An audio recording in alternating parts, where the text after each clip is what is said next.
Ladies and gentlemen, this is the main event of the evening. Señoras y señores, live. It's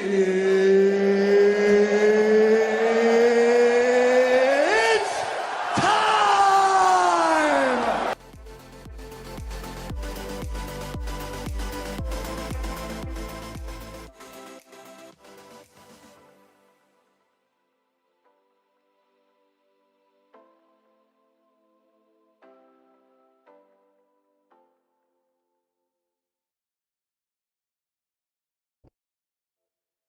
It is time, ladies and gentlemen. I hope you're enjoying your evening. We are live in the Action Lab, your premier sports entertainment talk show on the internet, and it ain't close. Welcome in.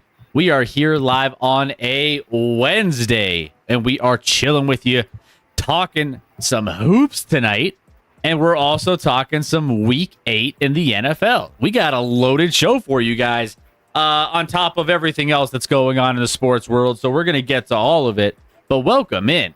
Derpy, welcome in. Yes, sir. I'm back. Finally made a stream. There you go. Hell yeah. Good to have you back. There we go. We got Rec chilling with me right now, and I think Scotty's going to be in here at some point. He's banned. He's banned at this point, so we're now you're banned. We're trying to figure out if he's going to even make it on tonight. If he doesn't come on in the next, I would say 15 minutes, I guarantee I know what happened. He's by he's by himself. He was putting his kids down, and I mean, you know, putting your kids down is a normal thing, right? Depending on the context. And Not really, for sure. and he's passed out right now, and he's not going to make the show. So, you know, we'll see. We'll see what happens. Halloween is next week. Scotty, stop with the Rec costume. Yeah. Yeah, exactly. You're not. Well, you know, he has some really good takes. I just really want to embody Brad. You just really, you did a great job. You did a great job with the cosplay on that one. Thanks. Yeah, it took a lot to get this beard off of Amazon, but yeah, it worked. This is the part Some where hair dye. This is the part where you do your best. I want to talk about the Chiefs for a 10 minutes impression. I can't believe everyone always talks bad about the Chiefs. Like, why are people so mean to us? Their hands were so great, even though I was the same way with the Patriots, and that's how I feel with the Dodgers. But I'm bandwagoning the Dodgers, I swear. Scotty could never grow that beard. No, that's true. That's true. He would not even come close. Fellas, I've watched the World Series last 15 years. I'm so disinterested in this year. I don't think I'll watch it. Honestly, I think the people should boycott not watching because of the teams in it. What are you talking about, Derpy? Derpy, Toronto is America's team. A Canadian team is America's team. Toronto is America's team right now. What are we talking about? We have to be going for Toronto, don't we? Damn it, I'm Did you just see the saying. prices of the tickets? I have not. How are It's like 300. I mean, this isn't even with the conversion rate. It's $300 more to go to Blue Jays home game than the Dodgers home game. I mean, I would assume that seems fair. I mean, you figure, Toronto doesn't always get to this point, obviously, right? Oh, we're not used to this. We gotta hike up the prices. Yeah, guys. You're not gonna get this exactly. experience. You're not gonna get this experience for another 35 years, so enjoy it while you can. Enjoy it while you can. Like, that's exactly what people are doing. They're just like, you know Let's what? go, Joe. Anytime Your alerts are dead. Toronto, yeah. Anytime you have a team that isn't used to this and you're not in a major market, you're going to be paying money. You want to see your team win because it never, ever happens. So you're going to do everything you can to go to those games. Trust me, I did it with the Nuggets for that. I spent a nice little pretty penny on going to those finals games. And was it worth it? Yes. Was it expensive? Yes. But it was worth it. Your alerts don't. Oh, that's just the watch streak. Never mind. I thought that was like a sub thing. Never mind. But that brings up a question, though. That brings up a good question.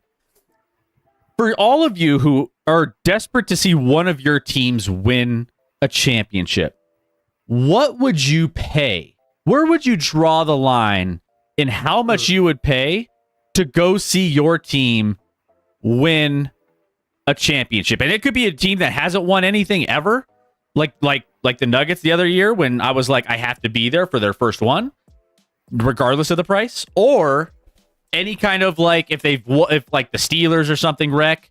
Obviously Super Bowls are different because Super Bowls are a little. I wouldn't go to a Super Bowl to see the Broncos. It's too expensive. But like in reasonable fashion for one of your teams, NBA, NHL, Major League Baseball, a team that you care about, what would you pay to go to those games? Cardinals. I have no idea. Let's see. What else do we have? Well, I've established recently that I'm bad luck for the Predators whenever I go to their games, so probably nothing for them. What did I spend? So I had a bet backing my Nuggets Game 5 championship. So I had like $2,400 that I was about to win. I ended up spending, I want to say, for Game 5 of the NBA Finals when they won it, I think I spent just over $1,000 for my ticket, and I was sitting in the top 5 rows of the stadium. And hey, you know what? I will say, there will never be another opportunity to do that again. So was it worth it? Yes. Absolutely. You're saying there's no way the Nuggets will ever go to a championship game or the NBA Finals again and win? No, I think they will. Well, no, you said there's no chance. No, there's no chance there would ever be another first.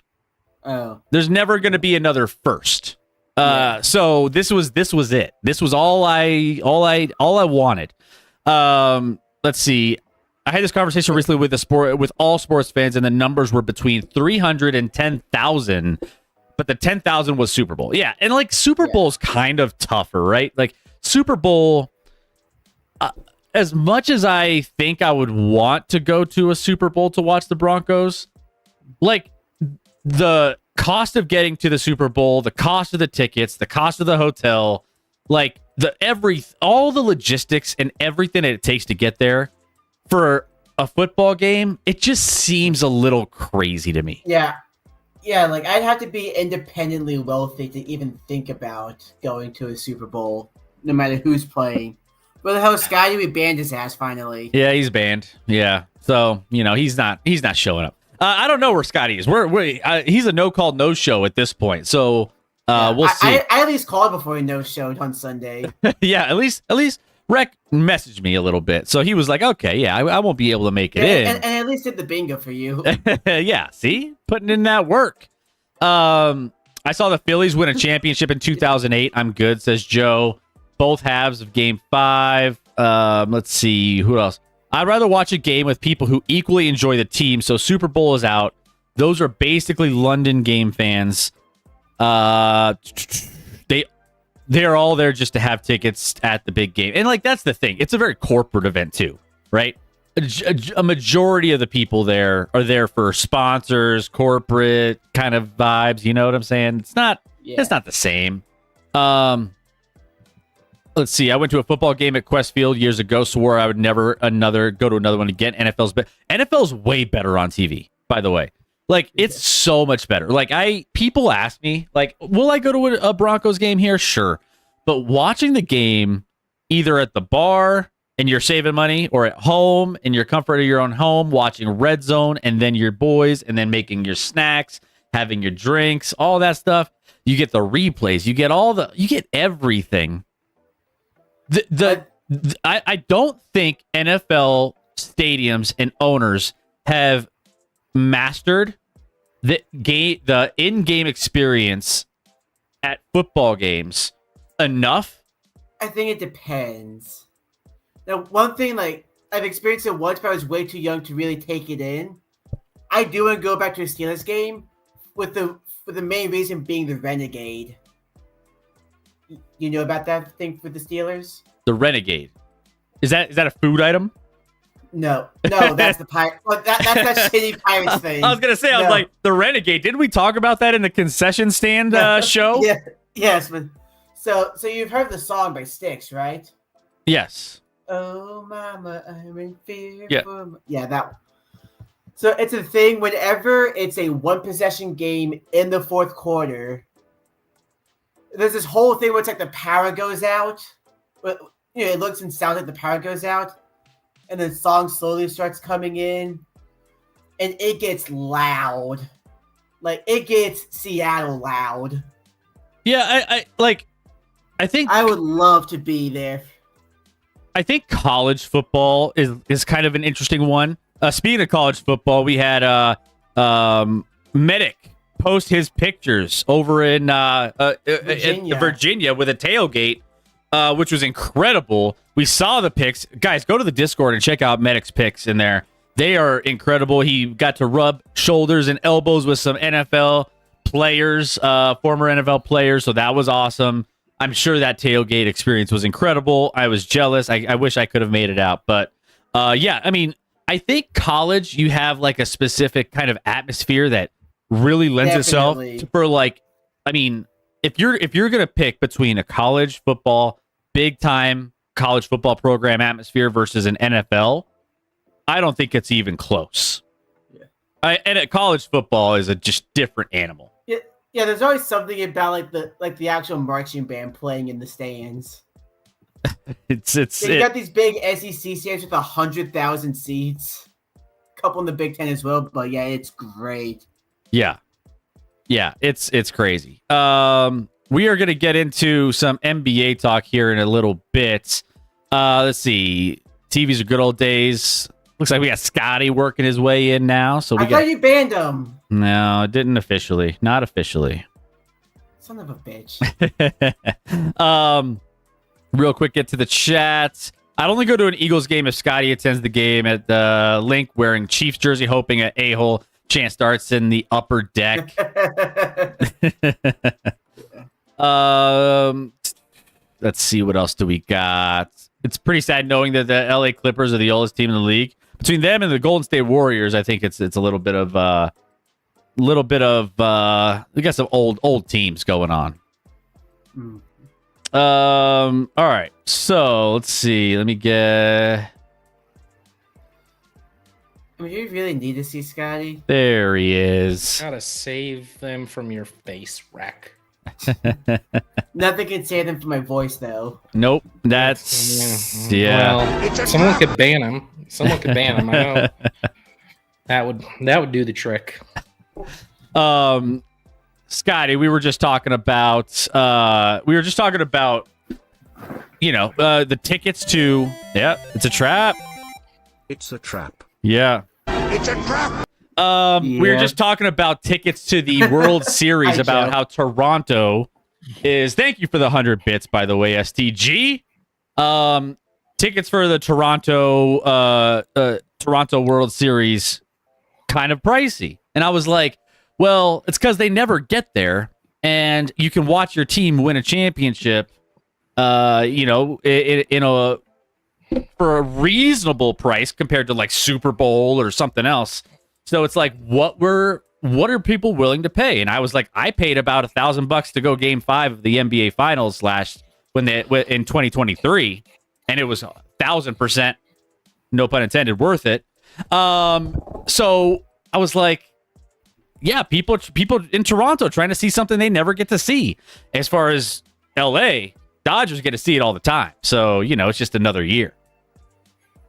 Yeah, I don't know what the answer is to that. I went to a World Series game back in 2007 when the Rockies were in their lone World Series. And it was a blast, even though they lost. It was exciting, a lot of fun. Obviously, they lost because they didn't win any of the World Series games.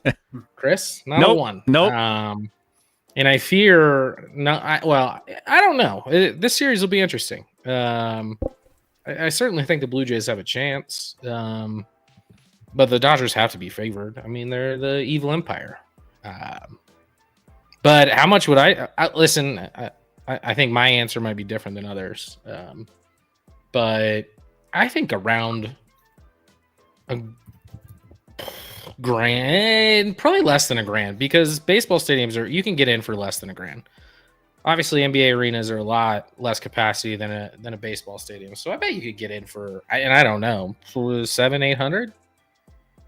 Yeah, and so I feel like that's around a reasonable number. What, Rec, did you see what the prices were going for those tickets? Yeah. I can try to find real quick. I know that Dodgers tickets were around 700, between 700 and 800, and Blue Jays tickets were between 1,000 and 1,300. 1,000 and 1,300. See, you would have to, like, for me, I would have to try to pinpoint the where I think they're gonna land, right? Like, I don't know if I could feel good paying $1,000 for like one of the early games in that series. Yeah, it's definitely like the later games are the more expensive ones. Yeah. Blue Jays do have home field advantage in this series. Yeah. So there theoretically could not be later games. Theoretically. Either on either side. Yeah. And of course, baseball is different from basketball and hockey. It's instead of the 2-2-1-1-1, it's 2-3-2. Yeah. So they'd have to get back to Game 6 and for Toronto if you want to see Toronto clinch. Well, if you want to see in person Toronto clinch at home. Yeah. So World Series odds: Toronto plus 188 to win the World Series. Los Angeles Dodgers minus 225. So, yeah, Chris, and I said in our Discord that, because I forgot who posted it, but somebody posted a map of the U.S. and, well, Canada, I bet too, was on there. Maybe all of North America, who knows? And everyone is cheering for the Blue Jays outside of the Dodgers or outside of LA.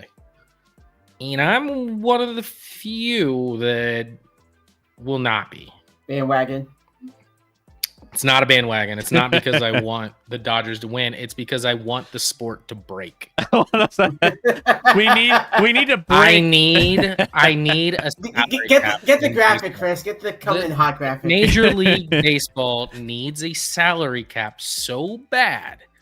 And if the Dodgers continually just kick everyone's ass every year, that's the only way these owners will be like, fine, then we'll sit out. We'll take a year off. And if that's what it takes to make a salary cap in place, because a lot of these players can't afford to take a year off, or if they take a year off, they certainly can't take 2 years off. I mean, there's plenty that can, the top echelon, but there's a ton of guys obviously still in arbitration that can't afford to lose a year of salary. So there's got to be a salary cap in baseball where it's just a broken model. And that's why, I mean, even Dave Roberts said it in their, like, on the field in their post game, like on the field with the mic after they won the NLCS. He was like, let's go ruin baseball or whatever. And I'm like, you're saying exactly what everyone thinks. I know he was being like sort of serious, but sort of facetious, but like, that's why I want the Dodgers to win. Not because I want the Dodgers to win, because I want a salary cap in baseball So bad. We need to break the game. We need to break it. Joe in the chat saying that you need a salary floor for that as well. Sure. Yeah, that's fine. Yeah, because the problem is, just because you have a salary cap, it doesn't mean that the Teams are going to spend. bottom feeders are actually going to spend money. Yeah. Yeah, you need a salary floor. Yeah, like the salary cap isn't going to make the Rockies suddenly buy or get any analytical anything for the analytics department. It's not going to make the Pirates pay up. It's not going to make the A's give out a 9-figure contract. Rockies in breaking hot take. Rockies Insider wants to break baseball. I do. Their model is so shit. By the way, Rockies, did you hear? It's awful. Did you hear the Rockies? I think are down to 2 guys. I didn't hear that actually. So DNVR Rockies posted Diamondbacks senior vice president, assistant GM Emil Sade. Saute. He likes to saute. Saute. I have no idea. I don't know. Saw SAWDAY. Sade. E. It was an E. Today. Sade.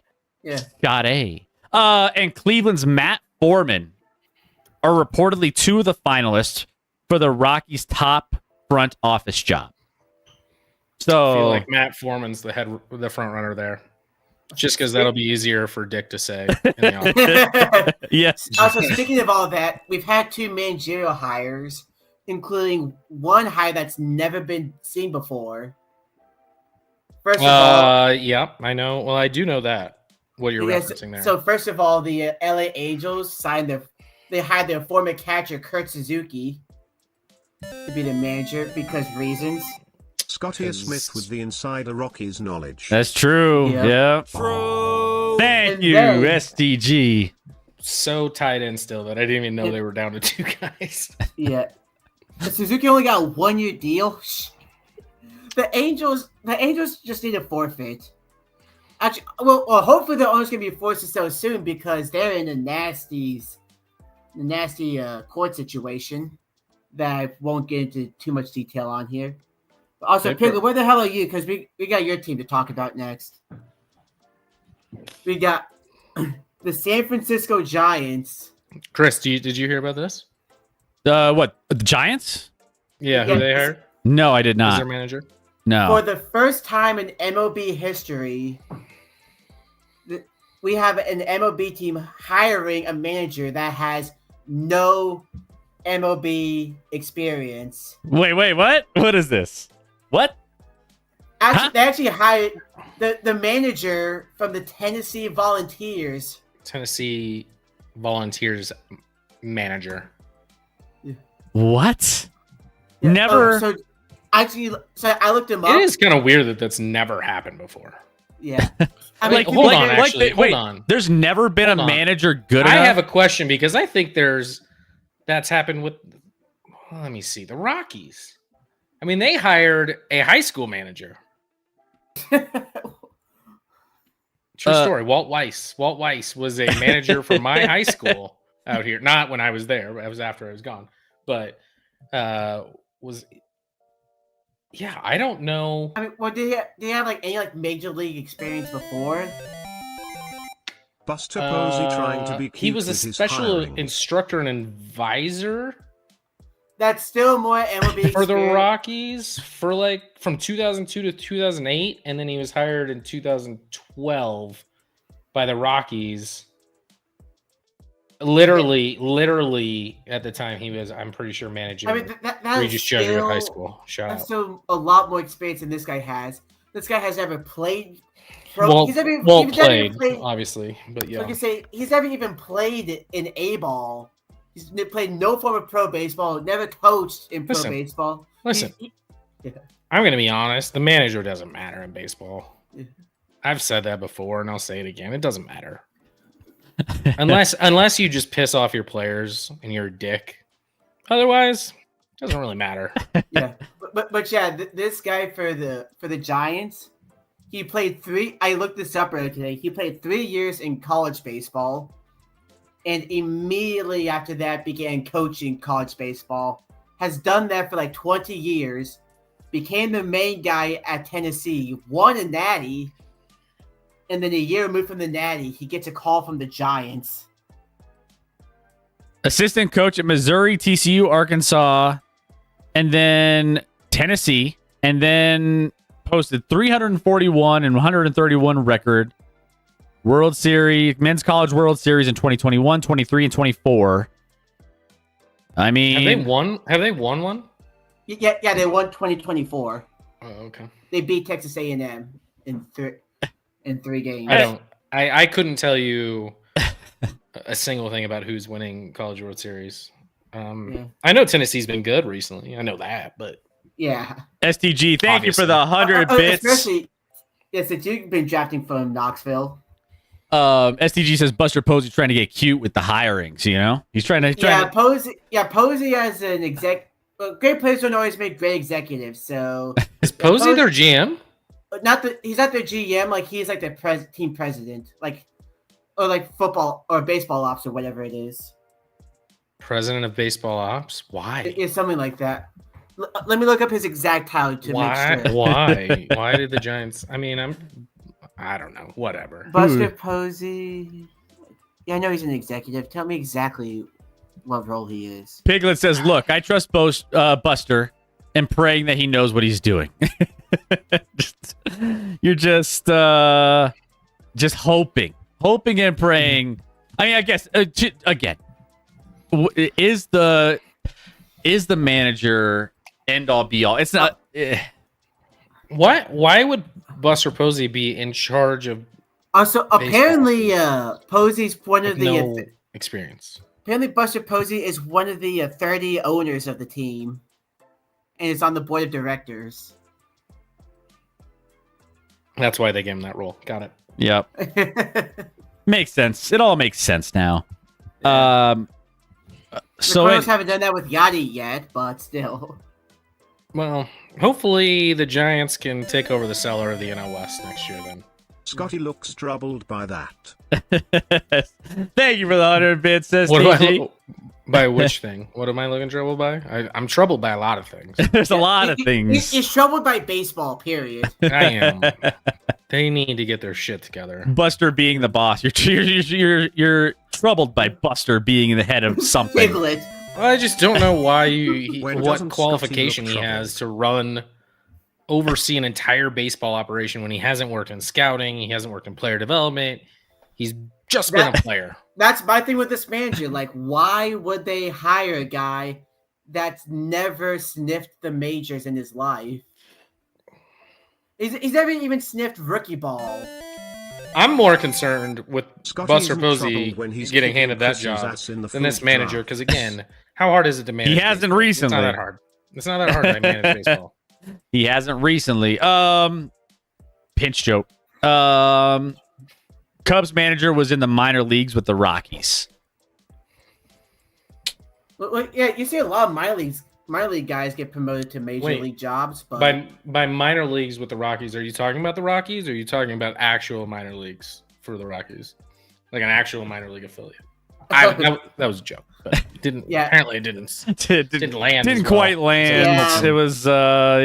You lost a little bit of that one. quick counsel play menus in MLB. Yes. Sometimes players can be good coaches. Doesn't happen all the time. Occasionally, it happens. Yeah, I'm just waiting for when the Cardinals decide to give Yachty the manager job. Crazy Yeah, stuff that'll- happening in the that'll off season. happen. Yeah, we got so World Series. When does the World Series start? It starts. Was it tomorrow or is it? Let's see. No, Friday. Friday. It Friday. starts Friday. I'll be streaming game 1. Okay, so starts Friday. Toronto 1.5 point run spread. Yeah, They are Please don't underdogs. say point. 1.5 run Run. spread. In this one. Yeah, but even then, this like football and basketball, are the only sports where like the spread actually means anything. Yeah. I don't feel like you bet on the spread a lot in baseball either. You just You bet. don't. Yeah. money line. Yeah. Basically. Yeah. You bet the over under more than anything. Toronto is plus 130 for game 1. In the money line to win that game. So They're plus 130, but they're minus 1.5. I think the plus no, one. and a plus half. 1.5. Oh, Yeah, did you say yeah, plus or minus? I said plus. I- It's probably plus, but you had the money like the value for +1.5 is non-existent. It's minus 144 for plus 1.5. Well, like imagine trying to bet on soccer with the spread. It's just like, oh, I'm always just going to bet +1, whichever team has +1.5, because no one actually knows how to score. Joe Quills has Toronto in 6 at 7-1, a little over 7-1. So Toronto in 6. Get your tickets. Get your tickets. Well, $1,000 tickets. So that being said, that's happening. Want to know what else is happening, Scotty? The NBA season has tipped off. Last night were the first couple games so far. Someone should tell the Clippers that it started. Someone should. They should tell both LA teams, because I'll tell you what. I was watching those first couple games last night. LA looks awful. They look so bad. I don't know. I was like, maybe LA can sneak into, a 7 or 6 seed when it's all said and done. I don't think they might not be a playoff team. I mean, they look. I mean, playoffs? Don't talk about it's playoffs. bad. You kidding me? I think basing that off of one game is a little aggressive, Chris. I would love for that to happen. No, I mean, But again, they only have to be one of the top 10 teams, and they have a chance at the playoffs. So I think they find a way to be in the top 10. Obviously, didn't have LeBron last night. Don't know when he's going to play because he has some, I don't know, fake injury or something. He's been getting called out recently, which I love. Stephen A. Smith went after everyone. him. Westbrook went after him a little bit. They're just calling him the fake man that he is, which we already knew. But everyone knew, but everyone's just afraid to say it. But dang, this Clippers score right now, 94-58 with 5. The Jazz have 94 midway through the third quarter. Like, that's crazy. It's crazy. So there's a lot of games going. Orlando already won earlier on against Miami. We got some interesting games going on early on. New York and Cleveland was a fun game. I mean, those are two top teams that we think are going to be there when it's all said and done in the Eastern Conference, given the landscape of that. But what we're going to do tonight is we're going to just dive in. We're going to dive into the NBA season preview, and we're going to talk through some of these teams, some of the teams, the players, some of the predictions, and just kind of talk through some of those what we expect from this NBA season.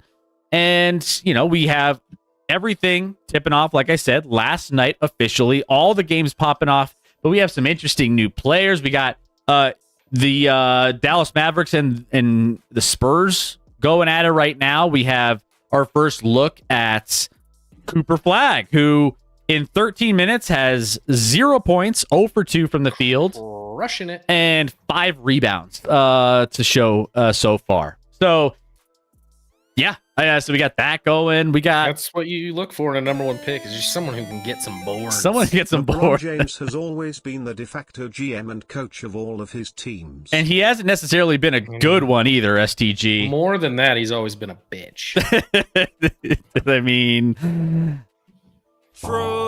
yeah, it's been rough. It's been rough for LeBron. And LeBron looks disinterested. I think he knows this team isn't good enough. And I was watching the Lakers last night, and if Luka wasn't on that team, I agree with Scotty on LeBron always being a bitch. there you go.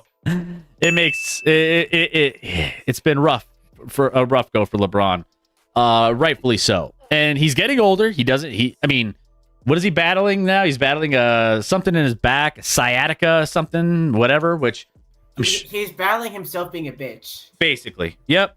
Basically. Roger. But I was watching the Lakers last night. If they didn't have Luka, looks in great shape. I couldn't recognize Luka. When you see a friend that you haven't seen in years and you're like, wow, they lost a lot of weight. You're just shocked. Luka looked skinny, man. I'll tell you. Nobody tell that to the Mavericks GM. Yeah. Mavericks GM. I mean, dude, Luka was on Men's Health magazine over the offseason. Dude looks big. Who wins more games this year, Dallas or LA? I know what your answer is going to be, Chris, I guess, but I will ask anyway. I think Dallas is going to be a better team this season. I was LA to me. Maybe we could start with our LA preview. Maybe that's where we start with some of the LA teams, because the Western Conference. If you guys are just catching up and you don't know where things are at when it comes to the offseason, what happened, where did these teams kind of land when it was all said and done? Basically, She wants a bet. maybe you should get a bet going, because that's a good bet between the Lakers and the Dallas Mavericks. I do think the Dallas Mavericks will be generally a better overall team than the Lakers. DeAndre Ayton can't even set a screen correctly in LA and can't even rebound correctly, and that's their big that they were in search of all last season. LeBron's gonna hate DeAndre Ayton so much. He's gonna absolutely. That relationship is gonna be a disaster. And guess what? DeAndre Ayton's soft. Where like he doesn't like. I don't think he does well with like people being critical of him. He's more of a like, I need someone to tell me I'm good. I think he'll shut down. He'll just have an injury and not play. First time check, Chris Garcia. Yo, Dylan Harper sucks. Y'all seeing this? Game 1. We're getting the hot takes out in game 1. Dylan Harper for the Spurs. He's matching Cooper Flagg in points this far in that game of the number 1 and number 2 picks in the draft. They are a combined 0 for 6 from the field. Yeah. And 0 points. Dylan Harper's even 0 for 2 from the line, so yikes. Ooh, that's rough. I mean, when you're looking at like the difference between the Lakers and the Mavs, I mean, I think the size advantage and like the front court for Dallas Mavericks, there's probably going to be the bigger advantage in that circumstance. You got obviously Cooper Flagg's a young kid, he's coming in, but you got Davis, you got Lively, you got Gafford, you got all these bigs, and I just don't trust that DeAndre Ayton is going to be able to compete against some of these other bigs across the Western Conference. It's just not going to be. Well, did you see last night? I think the Rockets had the tallest starting lineup in like NBA history. Yeah. Last night. Yeah, the Rockets, man, they got some. Their point guard, Amen Thompson's like 6'7", and everyone, literally the other 4 players are like all 6'11" that started last night for him. Yeah, size doesn't matter. I hope. Yeah, it doesn't, Cuban. And he also points out the top 29 of the 30 teams in the NBA make the postseason, so anything's possible. It is ridiculous. They got to get rid of this play-in nonsense. Make the regular season matter a little bit. Yeah, I think the emphasis on the regular season is definitely. I've said this on the stream plenty of times. I mean, I think that it just takes away from the quality of the regular season and what we're going after when 10 teams have a chance to get into the playoffs one way or another. It's just it's not exactly pushing the intensity throughout the course of the season. Alert. We have one of those rookies with a bucket. Dylan Harper. Hey, breaking news. Makes a dunk. So far, he's had to touch the rim for it to go in. But still. Chris Garrett, who's your teams and where you're from? Like to get to know you a little bit better. Guys, if you guys are enjoying the content, hit that follow button so we can get you in here each and every single time with those notifications. It's only twice a week, so it's not blowing you up. So make sure you hit that follow button. Love to have you as a part of our community. Maybe 3 soon. Maybe 3 soon, because I'll be doing a little bit more NBA content. Somebody was talking about 3 ways earlier, so hey. Thank you so much, Chris, for the follow. Appreciate that love.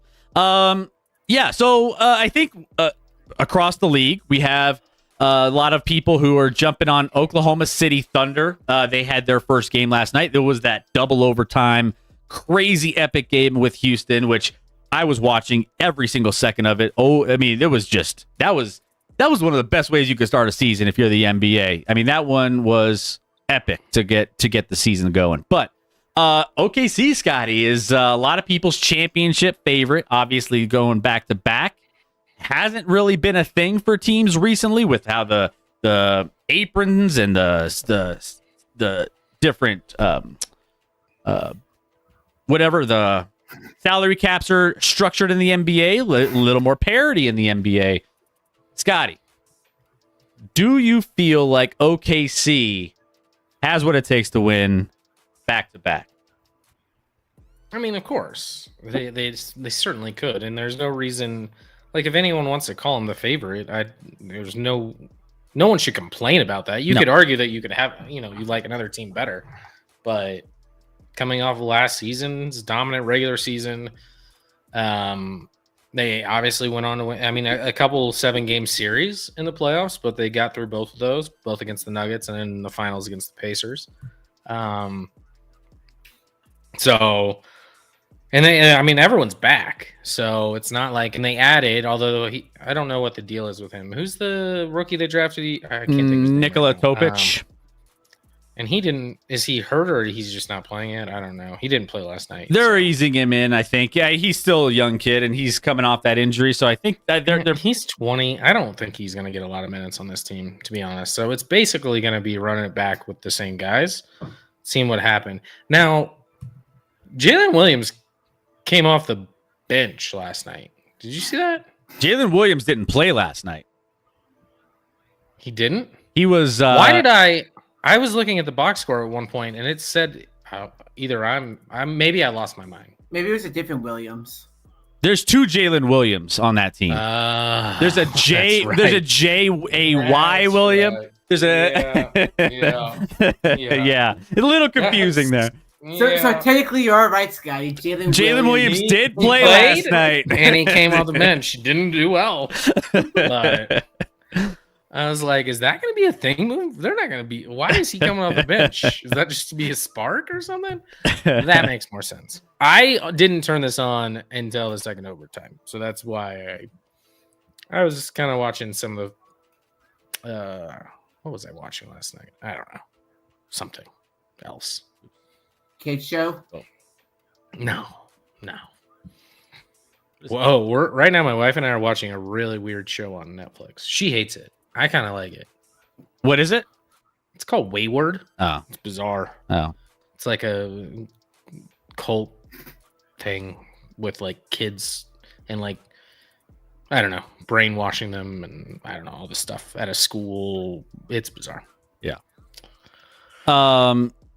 Well, let's dive into so we'll take a look at some of the odds. Obviously, the NBA odds for the championship is going to be in favor of Oklahoma City at 2-1, plus 200 for Oklahoma City. Denver Nuggets and Cleveland Cavaliers both 7-1 in their. Why are the Cavs 7-1? I know they were hurt last year in the playoffs, but like they've never proven anything in the playoffs. Never. Yeah, this is going to be one of those. Them and New York in the Eastern Conference are going to be the 2 teams that a lot of people are kind of zoned in on to try to figure out whether or not they're going to, take the mantle from the teams that are typically up there, the Boston Celtics, the Bucks, the Sixers of the past. All of those teams that historically have been kind of better teams.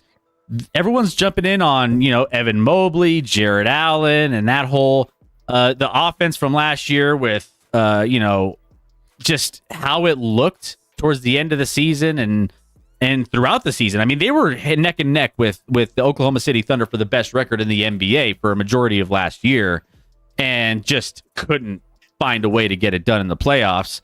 Now, they got to take a step up. Do I think they have a team to? I mean, they added, Lonzo Ball in this mix. So, are they that much better? I don't know. I think they're still going to be good, but I just don't know if I trust them as much as I do maybe some other teams. And then, again, New York is another team in the East that I think is going to be in it when it's all said and done. So, yeah, those are the 2. I mean, the Eastern Conference is it can't candle to the West as far as depth and talent. I mean, especially with the Celtics now looking like they're not, what they have been. It'll be interesting to see if teams like maybe Orlando can take a step even further, making some headway there. But there's potential, but what did Cuban say? Medusa watches true crime murder shows to fall asleep to. I have officially stopped snoring. I'm sure the two things are not correlated at all. Can you give me a hint on how you stop snoring? By the way? Any tips? Any tips at all? Anything. You mentioned Orlando, though. Orlando, a lot of people's dark horse to come out of the East. I mean, obviously they had the best rebounding and one of the best defenses in the NBA, top 3 last season.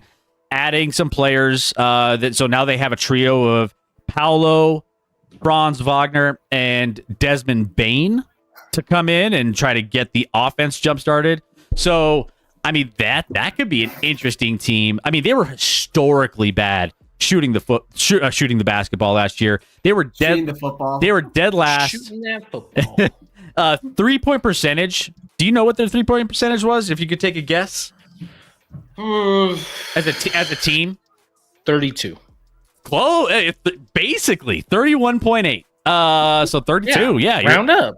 Round up. You nailed it. So those are going to be key areas where I feel like if they had some resemblance of any offense last season, they would be a team that could have competed. But this year, that could change. So that's why a lot of people jumping on that bandwagon for the East when it comes to the Orlando Magic. Let's see. Who else? Chris, real quick, while we're talking about the East, and this goes back to the Knicks for a second. Mitchell Robinson missed the game tonight. Did you see the reason why Mitchell Robinson missed tonight's game, Chris? I didn't see the reason. I know he missed 139 games over the last 3 seasons, so it doesn't surprise me that he missed a game. But let me guess, it's not because of injury, is it? Not exactly. No, he's not injured per se. No. No. Am I gonna just shake my head when I hear the reasoning of why he missed tonight's? I would hope you would. Did he have a dispute with his wife? Chris, what game is this for the Knicks in the NBA season? Game 1. Okay. He missed the game due to load management, Chris. Load management. No shot. No He played too much in the preseason. I'm not messing with you. He's load management. Game 1 of the NBA season from Mitchell Robinson. Gotta rest that guy. He's exhausted. He's tired. Mike Brown comes in, replaces Tom Thibodeau, and then throws load management in for Mitchell Robinson, a guy who always misses games anyway. He's gonna miss games anyway. Why would you? Makes zero sense. He can't be injured if you never play him. Man. I do like the Knicks a little bit, though. I do think the Knicks will be one of the better teams in the East, obviously. I mean, they still have a studded roster, right? Between Jalen Brunson, you got Towns, Anunoby, Bridges, Hart, bunch of two-way battle-tested dudes. I like what they have. They're going to finish in probably, top 2 or 3 seed when it's all said and done. So I'm assuming that they might be one of those teams that can actually withstand a playoff run as well. I'm curious how Mike Brown changes things. Tom Thibodeau grinds his players every single season into the dirt. So obviously this guy doesn't. Yeah. So Mike Brown, I think he's going to take a little bit. It's going to be a culture shock for a lot of these players to be like, wait a minute, what? You're not going to play me 40 plus minutes tonight? Mitchell Robinson making $13 million this year and just gets to sit out game 1 to manage his workload, because it's been too much thus far. He's tired. Oh, man, what's wild to hear. Let's see. How we made it home. Can hear you now. Hey, welcome back, Riley. Even wreck? Even wreck? Yeah. Sorry. So staying in the East, just some other notable teams. Obviously, we've talked about the Cavaliers a little bit as being one of those top teams. We have the New York Knicks. We have the Orlando Magic. Pistons taking another step.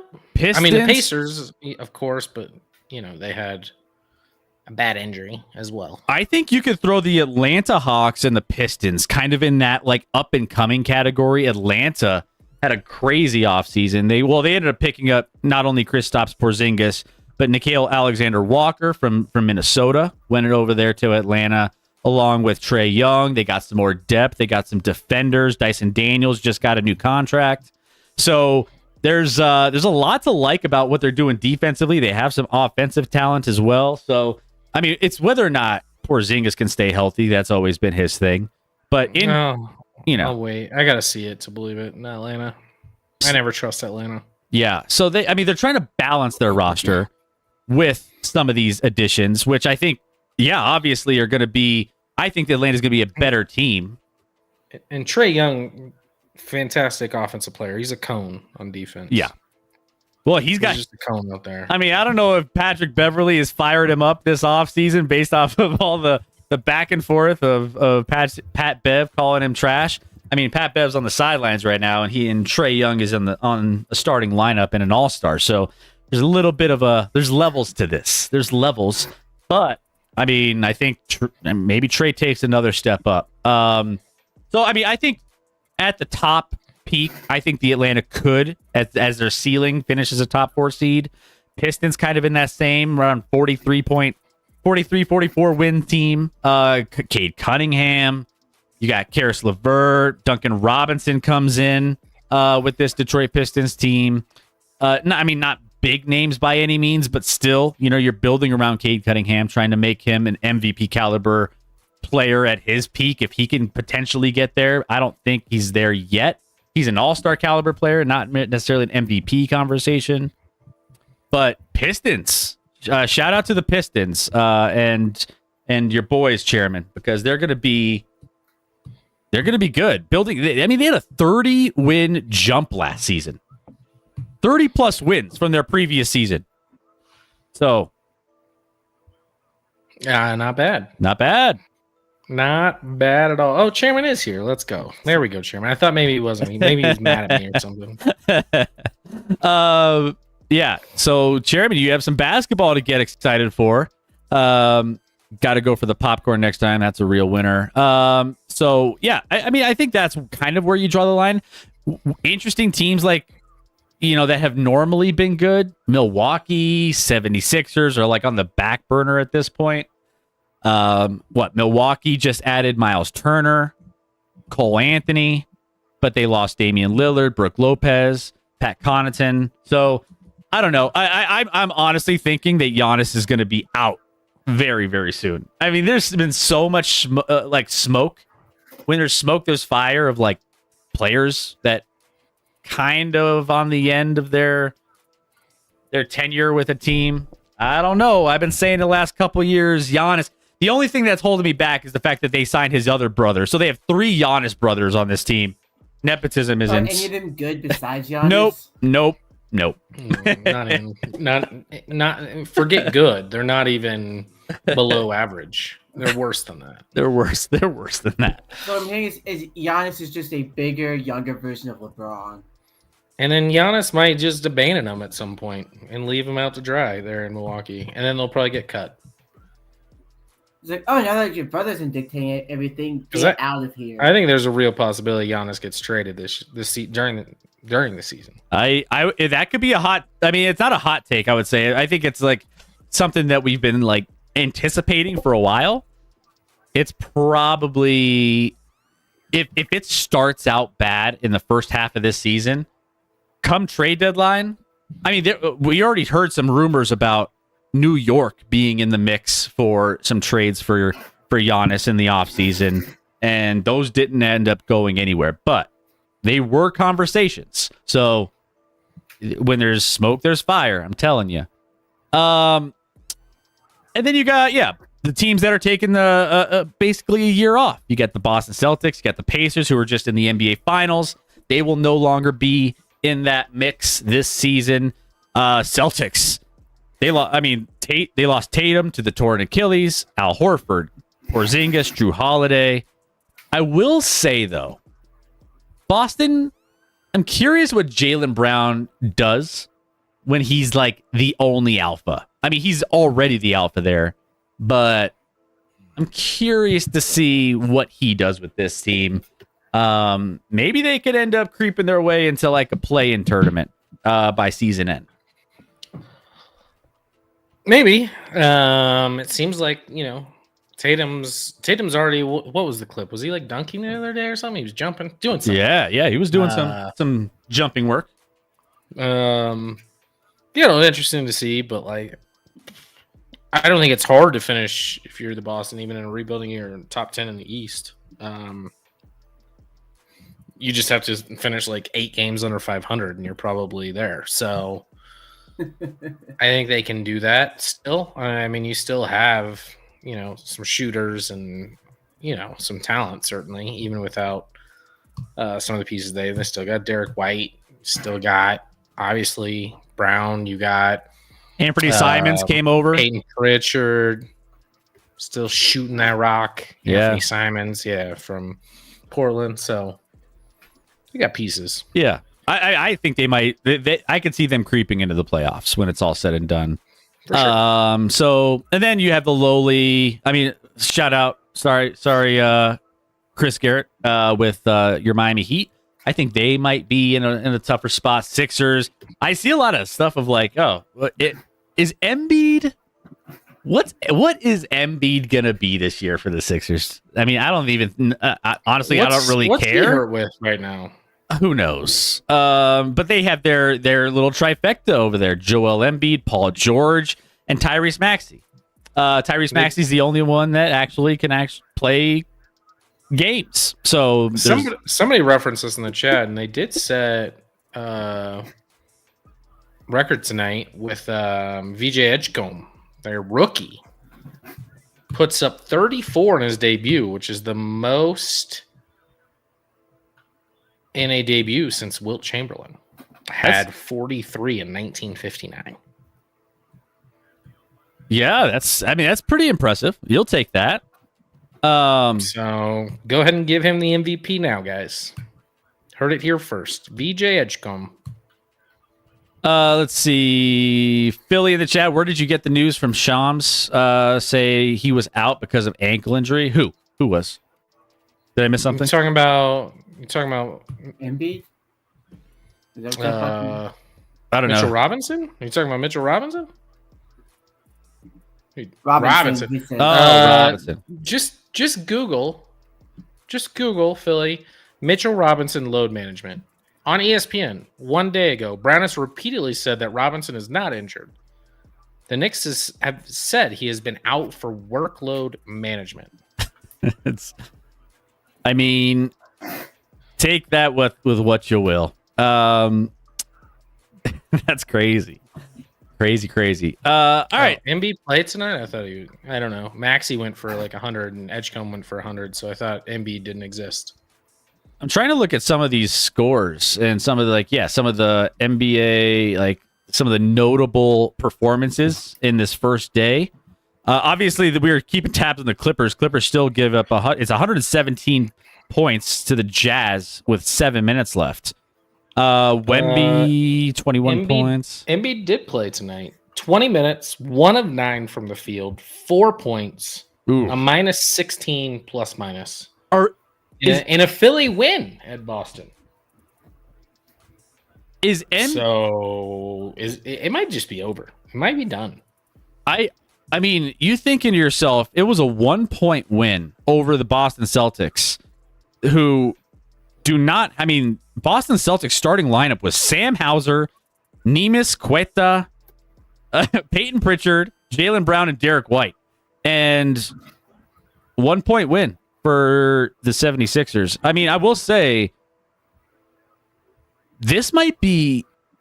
I don't think we're ever going to see the Embiid that we saw prior to his MVP caliber season.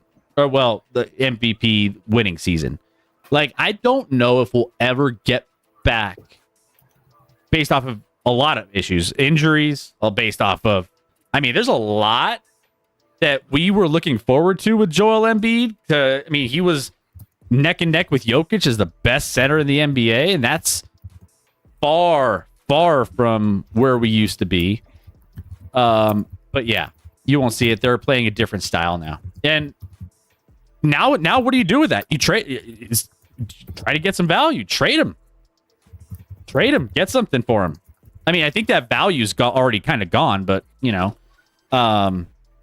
now that you have VJ coming in, 34 points going alongside Tyrese Maxey, that's something you could build around, and you can use Joel Embiid to start doing that. So teams that are desperate, maybe you make that happen.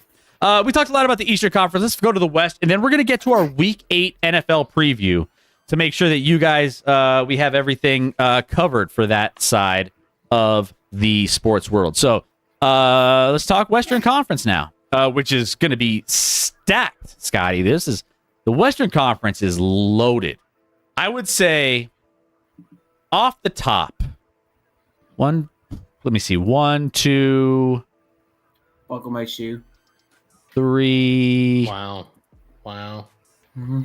Maybe Are you going to get 6 of the top 8 teams in Oh, the no, NBA. say 6 of the top 7. 6, 7. No. 6, 7. 6, Jesus 7. Christ. My son's obsessed with it. Sorry, guys. So I should have said 6 of the top 7. I mean, I could make that argument too. 6. Once you said 6, I got so excited. And then you're like 6. I am 8. going like, to Oh, say I ruined it. I No. ruined it. 6, 7. It's going to be loaded. I think between Oklahoma City and Denver, those are the top 2 teams that I feel are the only teams that I think have a chance. Well, not have a chance. There's teams with chances, but the teams that are most likely to win the NBA title, in my opinion, are those 2 teams. Those are like the 1A, 1B of the tiers in my personal list of teams that will be competing for an NBA title. I do think those 2 teams have a lot of the pieces that what it takes to win a title, whether it's the depth, whether it's the defense, offense, whether it's the coaching, whether it's top to bottom, they have all the depth. They have what they need. We saw that out of Oklahoma City last year. They're bringing back the same team. So that's going to be, as long as they stay healthy, solid. We saw Shea last night. Shea ended up taking over the end of that game. He had a rough first 2 to 3 quarters of that game. He was not looking particularly good. And it was rough offensively for both teams last night. Now, you can credit defense if you want, but it was rough for both teams. Yeah. It looks like. Yeah. And then Shea turned it on and did Shea things when it came down to the clutch. And that's what you want out of your superstars, those clutch moments. Now, does he still do his foul grifting and everything else? Yes. Is it painful to watch? Yes. They won the game that way, which, listen, it was a foul on Kevin Durant. It was a foul. It was. Now, is that exactly what Shea was trying to get? Yeah. And he got it. KD should have stayed on the ground. He didn't need to jump. I mean, he's got height and obviously length that he doesn't. I mean, that shot, give Shea that shot to win the game. That would be, if he makes it, tip the cap, but don't let him off the hook with the free throws to win it. Obviously, you did have the controversy with the timeout that wasn't the Chris Webber reenactment. Except that one was called. This one was not. He clearly called that timeout too. He clearly. Yeah. So there was that. But yeah, I mean the that being said, the Thunder are going to be there. They have. My question for the Thunder is: after you win a title, can you keep that same mentality, that same hunger after you've won it once? I know we see a lot of teams that kind of come off that. There's all this thing about, it feels like every team that wins with championship is like, oh, dynasty status, and this team is put together and they're going to be together for a while, which they will be. They'll be together for a couple of years here coming up. And so, sure, you have those conversations. I do not think that that's going to be the case. And they were also very the playoffs last year. It felt like every team had significant injuries. Guess who didn't? Oklahoma City. Correct. Oklahoma City was healthy throughout. So they got to stay healthy again. I think Caruso got a concussion last night, so he'll be out a little bit. But obviously not significant. Yeah, I think, But they got to stay healthy. and we've for seen sure. this. Like any team. 10 cat, or I'm gonna call you. You're always black market to me. I trust OKC to repeat. I trusted Boston last year, but to that point, when the Nuggets won, they were like, "Oh, Nuggets gonna repeat." Didn't happen. Boston won. Boston, they're going to repeat. Didn't happen. I truly expect OKC to be in that same conversation of trying to repeat, that they won't be able to get it done. I do think the Denver Nuggets, and I do think that the Denver Nuggets are the best roster and the best team in the NBA as it sits right now, based off of their offseason additions: Cameron Johnson, Bruce Brown, Tim Hardaway Jr., Jonas Valanciunas. So all of those, the depth for Denver. My prediction too, Jokic is the favorite to win MVP. I do think he gets an MVP this year. His fourth will be this year. So that's my prediction on that front when it comes to MVP predictions.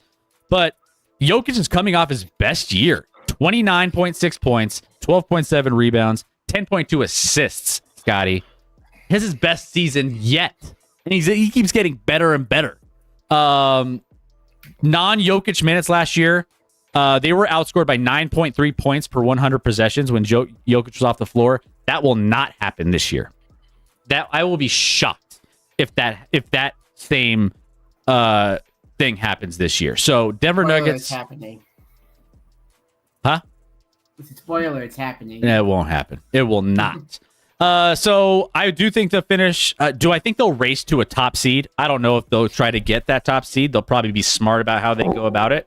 But I do think they'll finish in the top 3 seed in the West. Yeah, I mean, on paper, this is the most talented roster they've surrounded Jokic with, even better than the NBA title team. So on paper, it looks good until you see them all mixed together. How Cam Johnson looks, how Tim Hardaway, Valanciunas off the bench is kind of a different thing. Jamal Murray looks like he's in better shape than he has been in years going into a season. They just re-signed my boy Christian Brown. Yes, To a sir. 5-year, $125 million deal. Which was kind of a discount. We were expecting it to start at like 25 to 30 on the low end. So the fact that they got him for 25 per is solid. And he's never going to be the superstar of this team, but he's such an important piece of this team. So, like that they wrapped that up. Obviously, Aaron Gordon come back. Like, this is the first time in a few years that the Nuggets really made some changes in the offseason and clearly improved the roster. So, as a Nuggets fan, I think it's super exciting to see what this team turns into, and they should absolutely be in the mix. They took the Thunder to 7 games last year in a series where, they easily could have won it. They kind of choked a game or two, although they stole game 1, and so you could go both ways with that. Aaron Gordon not being healthy for game 7 after the injury. If they stay healthy with this depth, they should be a much better bench team. Hopefully we have a Bruce Brown resurgence because he's not been great since leaving Denver a couple years ago after winning the title, but being back in Denver, hopefully we see a resurgence there. And hopefully this team gels. And I don't really care what seed they get. I expect them to win a good amount of basketball games and be a top seed in the West, but I don't need them to be the number 1 seed. Just be healthy and rested and ready to go in the playoffs, and let's see what happens. I'm going to take, it might be a spicy take. I don't know. It might be, coming from me, it'll be a spicy take. I think Jamal Murray makes his first All-Star game this year. It's spicy. That is spicy from you. That's you hate Jamal Murray. Is that because of the formatting? He's always just hated Jamal. No. Always hated him. There is the international versus American thing that they're doing this year. He might, but I think he's going to earn it regardless. I think he's going to come out fast. We've watched him in the preseason. He looks way different gearing up for this season than he has any other season. So I do think that Jamal, he is going to put his name in that mix for all-star considerations this year. I think he's got a good shot at it. I don't really care if he does. All I care about is what he does in the postseason. True. I mean, that's what really matters. Other Western Conference teams, we saw Houston last night. I think Houston, even with Van Vliet, they lost Fred Van Vliet all season, so he's done with that injury. I'm worried about. They need to figure out the point guard slot because Reed Shepherd, I like Reed Shepherd a lot, but he's not ready to be thrown into the mix this quickly. I mean, Well, Thompson's a point guard, isn't he? what's that? I mean, he can, but I don't know if that's what they want. I think That's what. Isn't he a point guard? Am I crazy? who? Amen Thompson? Yeah. I mean, he is, but like, I don't know. I feel like they put Reed. They had a weird lineup. They ran KD at the 2 last night. They were running KD in the shooting guard, and then Jabari Smith, Alperen Sengun. I don't know if they're going to continue to do that, but like normally, I feel like Amen Thompson might run the 2 at times too. But like, But Amen can't. I don't know where to put. Amen's a like freak athlete and a great player and can get the buck. But like, listen, everyone's hyping him a ton, and he's fun to watch at times. But like, his numbers are not good. Not even close. Like, I mean, he was 54% from the field last year, but he was scoring 12 points a game. He was 21% from 3. He only averaged 3 assists per game in 28 minutes last year, so he wasn't exactly distributing the ball a ton. He's a good rebounder for a guard, obviously, because he's 6'7" and long and can do that. So he was averaging 7 rebounds a game last year, but he's going to have to be more of a distributor because I don't know in one offseason if you can all of a sudden turn 21% from 3 into something special, and that's why Reed Shepherd's probably the exact opposite of him. Reed Shepherd's not the elite athlete of Amen Thompson, but he's the elite shooter. And yeah, I don't know. Well, it'll be interesting to see what they do going forward at the point guard spot, and it'll be interesting to see how checked in. Like, obviously, Kevin Durant's going to be checked in for game 1 of the season, but like, of the 82 games, how many is at this point of his career is Kevin Durant going to be checked into? Like 50 games? that's the question. I mean, he's getting up there. I mean, we have this exodus of players. I mean, you have the LeBrons, the Steph Currys, the Kevin Durants of the world that are slowly starting to inch their way to the finish line of their NBA careers. And so, I mean, but they're hanging on. And it's like, what do you get out of that consistently this late stage in your career? I mean, LeBron starting out the season injured. I mean, we'll see. I mean, I was watching Steph run around the court for that entire game, and I was like, how can a 37-year-old, I mean, he's great. He's one of the best to ever do it. But I can't imagine seeing him running around the court for an 82-game season and not being exhausted by the playoffs as great as he is at 37. So we'll see. Cuban can't turn around your numbers in one season. We just talked about Brown. You can turn around some numbers, but Christian Brown, his rookie year, was getting 15 minutes to 28 for Amen Thompson. And Brown was a 35% three-point shooter his rookie year, and he's been 38 and 39, basically 40% this past year. So he's got a little better, but he wasn't 21%. He was his worst year was 35% from 3. It's quite a large difference. Yeah. Other teams in the West, we have, so just got done talking about the Rockets. Rockets, if they had I think that's their one weakness is they just don't have a true point guard. They may need to get some by the trade deadline, or they might have to just run the ball through Sengun. They might have to. I mean, Sengun had a great. It's interesting to watch Sengun play basketball after we've like watched Jokic play for so many years. I feel like he wants to be like Jokic so much. There were times where he was posting up last night on a small little guard or something, and he would make the turn, and he would have a clear roll to the basket with the ball, and he would pass it, and it's just like, bro, just take the shot. I mean, he finished with a solid stat line. He scored a ton, but he was trying to. You just tell it's just he's trying too hard to be that Jokic style like distributor, and it's good for him. He's learning and he's getting better at it, but you could just. It's not as natural looking when he does it as Jokic is, but he's baby Jokic. He's getting there. I love his game though. He had a pretty good game one. He had a pretty good game. I think this is going to be one of the best seasons. This will be his best season coming up. 39, 11, and 7. Point center. It's the new trend, you know? Other teams, LA Clippers made a lot of moves. Other people believe in the Clippers way more than I do.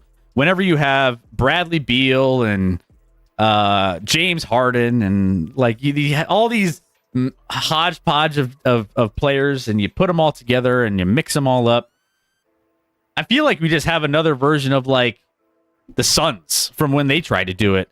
And you have a better player, Kawhi Leonard, to kind of glue it all together. And I don't think he's even, given the circumstances that happened this offseason, really that invested in this team as much as he was before. I mean, this is an old team. They have 4 players over the age of 36. Leonard's 34, Beal's 32. I don't believe in them as much as other people do, Scotty. Yeah, I mean, they got hot at the right time at the end of the year last year and played great basketball, and then it still wasn't enough in the first round. I mean, they battled hard in the first round, obviously, but it wasn't enough against the Nuggets. Nuggets improved. I don't know necessarily that, the roster itself for the Clippers is they add Bradley Beal, but like, what is Bradley Beal at this point? In all honesty, like Chris Paul as well. But again, you're just adding these pieces that like you really don't know what you're gonna get out of them, and like you're taking time away from. I mean, they lost. Who was Norman Powell? Norman Powell played great for him last year. In order to get like Bradley Beal in that spot, and I'm at this point, I don't think that's an upgrade. I think that's probably a downgrade. Zubac had a incredible season last year and is turning into one of the best centers in the league, and he's a threat. Obviously, Kawhi Leonard, James Harden, but no, I don't trust this team to make a long run in the postseason. And they got blitzed tonight in Utah against a team a lot of people expect to be potentially the worst in basketball, Chris. Yeah, I predict top maybe 6 seed. Eventually, they might get things together.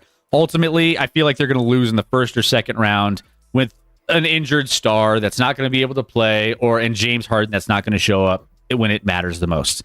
So that's basically where I feel the Clippers land. Minnesota Timberwolves. I know we have Black Market, big Timberwolves fan in the chat.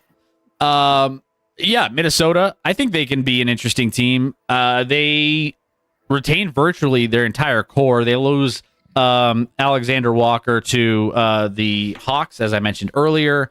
But, I mean, Anthony Edwards is like the dude that's going to be the ascending superstar. The continuity, with the team that he had last season is going to be, there again. I do think they did lose some lack of playmaking with Conley. Mike Conley was like their main playmaker in that offense, and they don't have that as much as they would like to lean on this season. They're Wolves are a playoff team. I think Edwards enters the MVP conversation. I think he starts breaking into those top 5 categories, top 4, top 5 of NBA MVP. And I think he steps up a little bit more this year from a scoring standpoint, from top to bottom. He's going to be in that conversation. So, yeah, Wolves, maybe around 46, 47 wins team this year. Yeah, I think they could be. You think it's that low, do you? I think they have some challenges. I do think that they'll struggle we saw Anthony Edwards struggle a little bit when they were blitzing him a little bit over the course of the playoffs, especially. And he struggled with that a little bit. I think he gets better at that this year, but the lack of playmaking on this team is going to force Anthony Edwards, I think, to have to do too much, which could be a good thing. It could be not so good in certain circumstances. So I think there's going to be some variance there, but I think that Minnesota should be around between a 4 and 6 seed in the West. Yeah, I think if I had to say who the fourth most likely, and I'm not saying it's overly likely, but fourth most likely team to come out of the West somehow, I'd probably take Minnesota behind the teams we've already, OKC, Denver, and Houston. Still have Anthony Edwards, who's really, really good. Randall, Jaden McDaniels, Rudy Gobert. Naz Reid, who I pretty much like more than Rudy Gobert. They did lose, Nickeil Alexander-Walker, things like that. So a little bit of depth, but it's pretty much a similar team to what they had last year, Dante DiVincenzo. So I think they'll be in the mix. Maybe they don't have a great regular season, but they'll be in the mix and a tough out in the playoffs. Like they've been, especially for the Nuggets. I mean, the Nuggets can't beat the Timberwolves. Maybe that'll change this year with the Nuggets roster changing, but it hasn't worked in the last few years, Chris. So we'll see what happens this year against them. Yeah. Black Market in the chat. Ant needs a sidekick like SGA has J-Dub. Like a partner in crime. A dude. Jokic is Murray and SGA is J-Dub. And, you have these teams that have that Batman and Robin style. Julius Randle. Is that your Robin? Let's go. Is that your Robin? Another team that I'm really curious your take on is the Golden State Warriors, because there's a lot of people that are actually elevating them to be one of the top teams coming out of the West based off of some of the things they've done. Now, I question a little bit of their depth, and they're a little older, right? So they added Al Horford in the offseason, which I think is an upgrade. I mean, they had Kayvon Looney, and Al Horford, as old as he is, he's still a decent player. He's been in the league. He's a veteran. He's a smart player to mix with other smart players. Obviously, Draymond Green, Steph Curry. They're well coached with Steve Kerr. Jimmy Butler is there. I guess my problem is like I like the starting lineup of this team. They just signed Kuminga. I think he gets moved at some point. They have Podziemski, but I do think like they have an old roster. I mean, they have between Curry, Butler, Green, and Horford, they're all in their late 30s. So my question is do I like those pieces as a core of veterans? Yes. Do I think that they can last and withstand the course of a season and stay healthy and be able to hang with some of these other teams from a depth standpoint? I might have a little bit of a question on that one, but there are people that are picking them to come out of the West. Most recent, I was like, I've seen I've seen some people on some of these predictions of saying, man, the Golden State Warriors. It's like usually, I think ESPN had some of their analysts, one or two pick Golden State. I think the Ringer had a couple of their people pick Golden State. I was like, it's strange. People are doing it. I don't see it. Yeah, listen, I don't know. And maybe this is like their last hurrah because you only have, clock's ticking with these guys, right? And you have to rely on those three big pieces in Jimmy Butler, Draymond, and of course Steph staying healthy, or at least being healthy when it matters most, and not being worn down and tired. I mean, they beat a Lakers team without LeBron that didn't look good last night. Jimmy Butler goes 16 of 16 from the free throw line to get his 31. Like, okay. Listen, they finally re-signed Kuminga, right? They did that, right? Yep. And you talked about adding Al Horford. Let's see how that fits in. Obviously, he was a contributor in Boston, but like sometimes fits don't work. They do have Buddy Hield still coming off the bench and Gary Payton second. But I mean, I think they're going to be a good team. I think they're going to be certainly a playoff team and a tough out in the playoffs. Do I think anyone should be putting them as like the favorites to come out of the West? I think that's crazy. I think that's crazy. I think I'm with you. I don't see it. I think that they're going to be, come the late end of the season, the depth and the age might be catching up with them quite a bit. We kind of talked about the Lakers. I don't believe in the Lakers this year. I don't think I'm lower on the Lakers than I typically am. Usually I'm like, somehow, some way they're going to be good.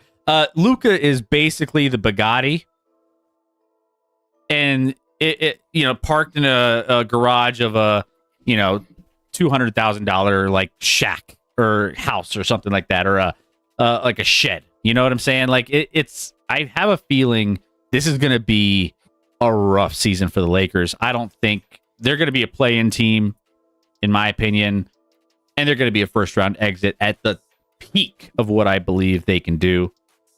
Not a lot of love here for the Lakers, which feels bad because you want Luka to be good, but Luka's he's going to be the only bright spot, just like he was last night. They didn't have any effort on defense. They didn't have any effort on offense outside of Luka. Their center, Ayton, I don't even know if Ayton is... It's crazy. He was setting picks last night 3 feet from the defender. And I was like, dude, I don't even know if you made contact whatsoever. It's rough. Yeah, it's just, and obviously LeBron didn't play last night, so we'll see what happens when he gets back after his sciatica, whatever.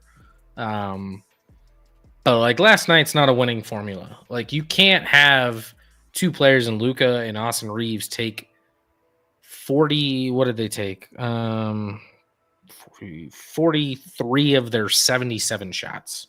So the rest of the team took 34 combined to their 43 between the two of them. Like you can't do that. That's just not a winning formula. You got to have more help. You got to rely on some of those pieces to take more shots. And listen, Luka had a great game, especially outside of his 3-point shot, which wasn't falling. And Austin Reeves was the same way. Both of them just couldn't hit threes. They were combined 3 of 15 from 3, but they put up 43 and 26 points.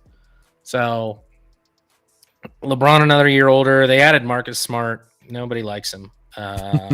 It's like LA's like, how do we get people to hate us more? Let's add Marcus Smart. And he tried to flop, like, I don't know if you saw last night. He tried to flop twice in one play on defense.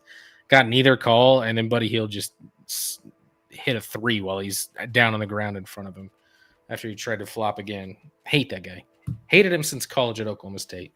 But yeah, I don't. LA's not a real threat. They're not serious. Obviously, Luka in better shape is a great sign, but LeBron a year older. Like, listen, I don't know what sort of drugs LeBron is taking to keep himself viable at this point. But it's gotta end at some point. There's only so much drugs can do, and eventually it's gonna break down, and it's gonna be ugly when it does if he doesn't get out of here soon. Lakers need to trade LeBron and try to get Luka help. I mean, I think they're past that. We're past. I'm gonna guess that LeBron has a no trade clause, but maybe LeBron would want to get traded, depending on how the season goes. I don't know. P3 abandon his own son on the team. Just be like, leave him. Just leave him. See you, Bronny. Figure it out. Bronny DNP last night. See, yeah. Random player Derek Fisher and Go Dodgers. Thank you, P3, for the biddies. Appreciate that. Also, too, so those are kind of the teams that you feel are going to be potentially in the mix for at least the play-in or more. But then you also have some teams that are kind of on the upswing. I'm watching this Dallas and Spurs. Dallas obviously getting their doors blown off right now. But I'm looking, man, and Victor Wembanyama. This might be... He probably will be in the top... He's going to be up there. We talked about Anthony Edwards. Victor Wembanyama might be up there as soon as this year, battling for MVP. Right now, he's looking at 23 minutes, 31 points, 11 rebounds, and what does he have? 3 blocks? I thought I saw 4 blocks. Maybe they took one away. Either way, if Victor Wembanyama, man, he is going to be the face of the league here in the next couple years, if not starting this year. He is. This might be it for the Spurs. Might be on their ascension right now, Scotty. Yeah, and it's against.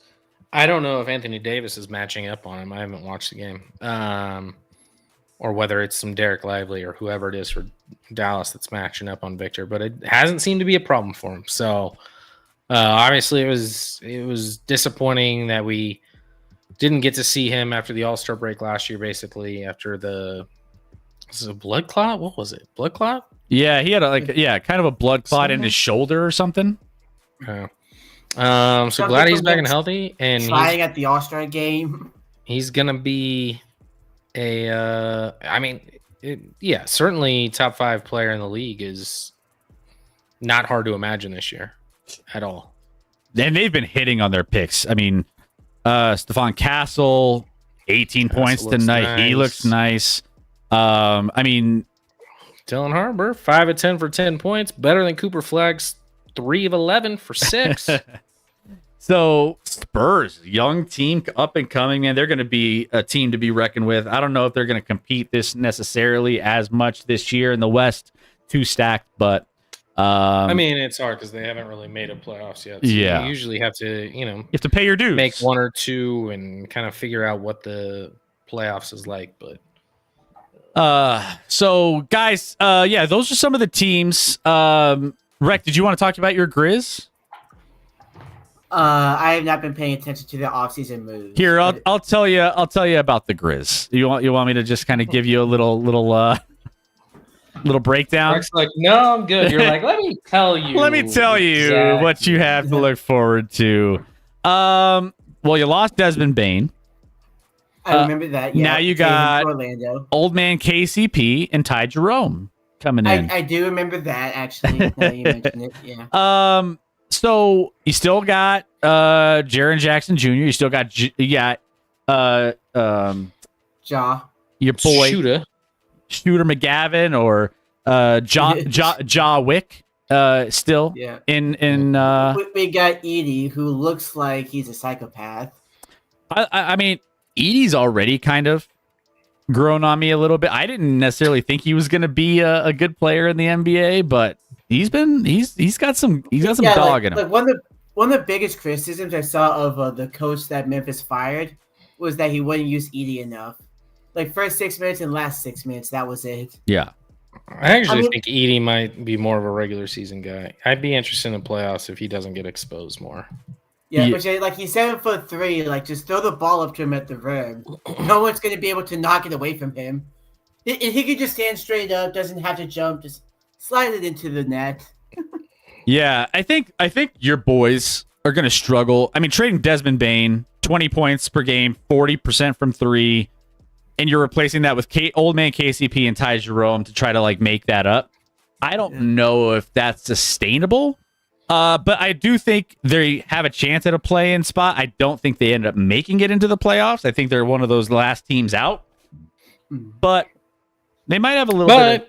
I mean, this isn't the year, but they did get four first-round picks, I think, in that deal. Which was big. It was big. So, moving forward, rebuild a little bit with some picks and see what happens. But this year might be... I mean, I think them trading is them understanding that it's not in the cards this year to be a true contender in the West by any stretch. Yeah. All right, let's do our predictions. Let's just do Memphis did win tonight. I'll take it. 128-122. Yeah, there you go. JT has his prediction: OKC versus Cavs in the finals. I refuse to pick the Knicks. Who do you have winning that matchup, JT? Throw your predictions in the chat. Scotty, did you have a prediction for who you have in the NBA Finals? Who's winning? And then who's your... we'll do MVP. We'll just keep it high level there.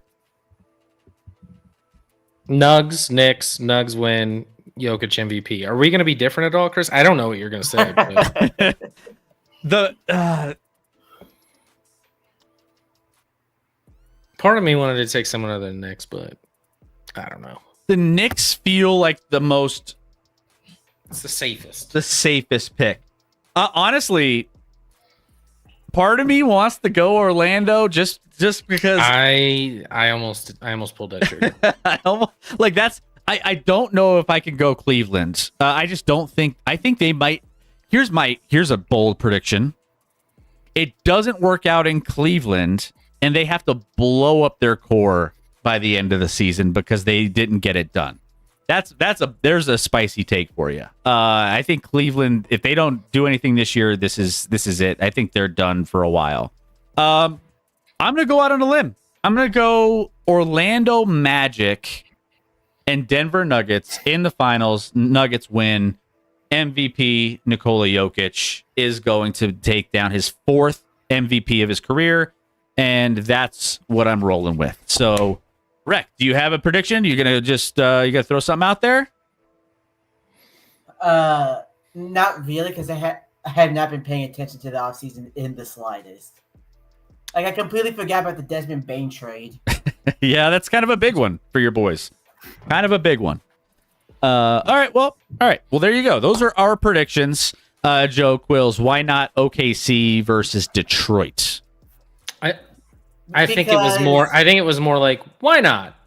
Oh. OKC versus Detroit. Oh, okay. Is how I read that. Oh, yeah. Oh, That makes sense. Yeah. OKC versus Detroit. I like that. I like that prediction. Detroit will. Well, we knew ATL Lab. ATL Lab. Our Nuggies are, I mean, They like this. This could be the year, Chris, where I get the trifecta. Should we get the Avs, the Nuggets? We'll do the Avs fighting. And you know the other team, Chris. Just say it. Just say Well, it. not the Rockies. No, The no. Rockies. You think Kansas wins it all? The Nordiques. I don't know if you're being serious right now. Or not, Jack, but- Anyways, let's get to real sports like football. speaking of football, that's the missing team wreck. I'm gonna do a code yellow. Before Yeah, we start. Chairman says Pistons in 5. Code yellow in the chat. I wanted to pick my Hawks until we gave up 300 points tonight to Toronto. Toronto just scored again. Well, here's the thing. I do think the Hawks will be. I like the Hawks offseason, and I do think that they're going to be a competitive team this season, especially in the East. Now, I mean, can Porzingis stay healthy? I love Nickeil Alexander-Walker out there. I think he's solid to have on that roster to build around Trey. So you have some defense, which I don't know if necessarily Atlanta, and that's going to take time. Dyson Daniels also. I mean, he had averaged 3 steals per game last year, league leading. So you add that with Alexander Walker and some rim protection with Kristaps Porzingis if he stays healthy. And I think it's just going to take a minute to gel a little bit. But I will say, I do think the Hawks do have a really decent chance to. I like them better this year than I typically like the Hawks. I'm writing off my Raptors despite the first win. Yeah, we didn't really talk about the Raptors. The Raptors are a little bit lower on the grand scheme of the totem pole, but yeah, they'll have some interesting games. That's for sure. I think maybe 37-38 wins this season, maybe a couple extra, maybe 40. I mean, who do you got out there? Barnes, Ingram, Barrett. Who else? Is that it? Yeah, it's a tough one.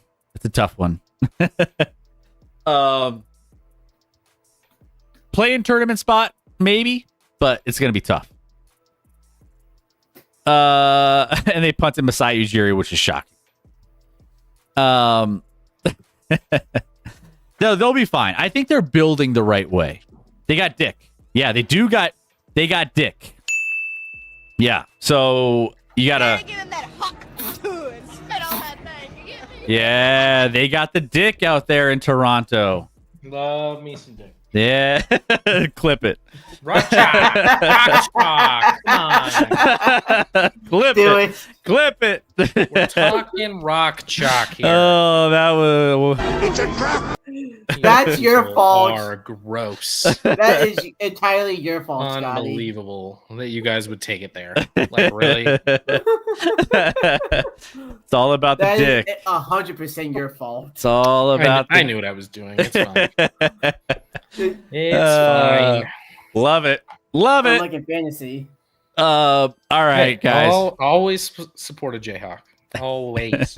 By the way, they have the best player in college basketball this year. But How are the Jayhawks projected this year? They're like preseason is not. I mean, they've been preseason one the last 2 years and sucked. This year they're ranked in like I think the teens, but they have ESPN just projected as the number 1 overall pick in the draft. All right. Darren, Hey, what's up? Thank you for the raid. Axe Gamer Girl. Thank you for the raid. Appreciate you popping in. Thank you. Hopefully you had a great stream. And welcome into everybody. If you're not following Axe Gamer Girl, go ahead and do that. Because they're great. She's a gamer. Gamer. Also, we've got breaking news. Here we go. Big breaking news. Sometimes is this big news?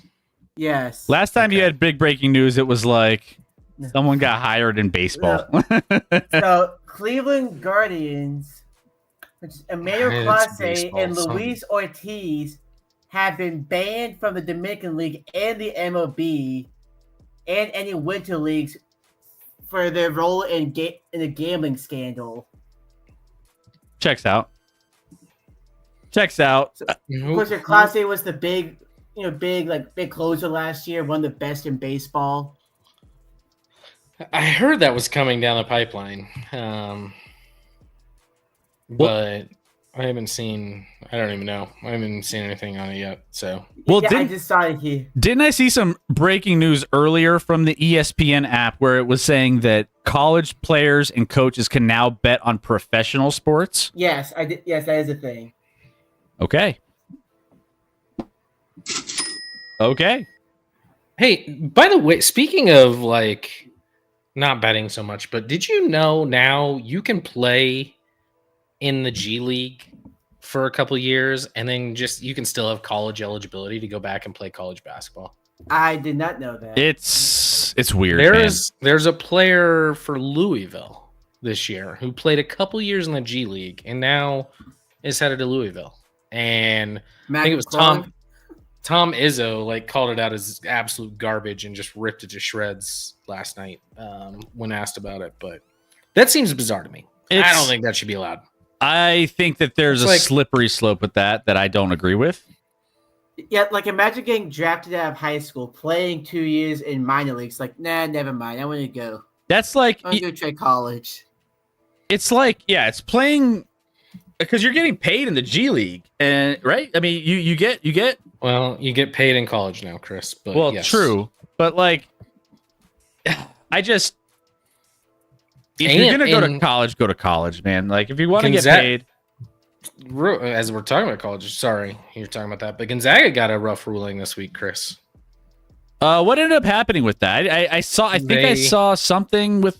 They ruled that he does not have eligibility left, which he has played about 87 seasons, tying Grant Foster. One of the transfers to Gonzaga was denied. I think he played like 2 years of JUCO. He actually went to Kansas for a year and then didn't play a ton. Went to DePaul where he had like a serious heart condition in like one of their first few games. That was super scary and happened on the court. And then after that, got back and went to Grand Canyon and had a great season last year. But the NCAA was like, no, you're out of eligibility. But G League players, come on in. Come on in. Come on in. Come on down. Yeah, that's kind of crazy. I didn't see that. I'll have to look into that a little bit more. But we're getting late into the night, so we're going to probably cruise through some of these NFL games here very quickly. But that being said, make sure you guys are tuning in. I'm going to probably be doing some more NBA content on maybe some Thursday nights scattered here coming up as we start getting into the season. So we'll do some more NBA stuff. If you guys are into that, make sure you hit that follow button so you know when we go live each and every single time. You get the notifications, you get everything you need to know, and we'll have a lot of fun talking some hoops. STG has a question. What is your initial assessment of Cooper Flagg? Is he one of the reasons why you're high on Dallas? No, he's not. I do like Cooper Flagg. I don't know if he's a game changer or like an immediate impact. We saw that tonight. I think he'll get better, but it's gonna take him a little bit longer. I think. I do like Dallas just based off of like a lot of the size they have in their front court, and I think there's some pieces there that could really like be dynamic against certain matchups around the West. But I don't think Cooper is going to come in and make a splash right off the top. It's going to take him a minute. Yeah, Chris, I think you're a little higher on Dallas than I am. But the whole thing that goes with Dallas is, well, two things. Obviously, Cooper Flagg and how he progresses. And then potentially if Kyrie Irving comes back at some point, which won't be until late season at best, probably after tearing his ACL, I think last March. But without Kyrie Irving, I'm not super high on Dallas, even with Anthony Davis and Cooper Flagg. And probably not this year. Even if Kyrie Irving comes back, usually ACLs when you come back, it takes time a little bit. So in 2027, that could be a different story, or 2026, 2027 season could be a different story. But I'm not super high on Dallas this year. I think they'll be solid. I don't think they're going to be a bad team by any stretch, but I don't think they're like a legit threat in the West by any stretch of the imagination. I'm not scared of Dallas, yeah. I think that they're going to be competitive, though. I mean, D'Angelo Russell, Klay Thompson, along with, Lively and Gafford. And I mean, I think that they'll have a nice team. I don't think a lot of teams are necessarily scared of them, but I mean, they'll be an interesting team from game to game. But all right, let's get to the NFL. Let's switch over and switch gears to week 8 of the NFL. And we're going to be breaking down some of the games that we are looking forward to. We're going to have our best bets at the very end. So make sure you check those out. Stay around for those. And we're going to be talking about some of the interesting lineups and matchups here. So best bets preview. What are your bold predictions for week 8? We have some awesome games here. So we'll start out with the Bears and the Ravens. We have some awesome games. We're just not starting out with one. There's not. I mean, again, I didn't come. We didn't do 8 games. I think I did 7 this week, and some of them are a stretch. And some of them, I probably would have done one more game. I was gonna do Buffalo, Carolina, but without Bryce Young, I was like, what are we talking about? Well, Buffalo's got to win that game. And by interesting games, I think there's some circumstances that make you question maybe that these games should be one way, but maybe that they kind of bring you back a little bit. For instance, this game. So you have the Ravens and the Bears here. Bears are visiting Baltimore. This is a 6.5 point spread. And then the over-under total, 49.5. Ravens minus 310 on the money line. Bears plus 250. Now, the interesting aspect of this is the Bears coming off what they did last week against a Ravens team who is 1-5, still has a chance at the playoffs based off of odds in their schedule and based off of bullshit. Based off of what? Don't do your bullshit last Thursday, and maybe their odds aren't as good. Yeah, Playoffs? I never said what kind of bullshit. It's just bullshit in general. So this seems like a line for me, Scotty. Baltimore minus 6.5 feels like you're getting a Baltimore team that's been down for so long this season. They haven't had much to get excited about. Derrick Henry's looked bad. The Ravens defensively have been a disaster. And they just haven't looked good whatsoever. Well, they got their Lamar Jackson gets hurt, quote unquote.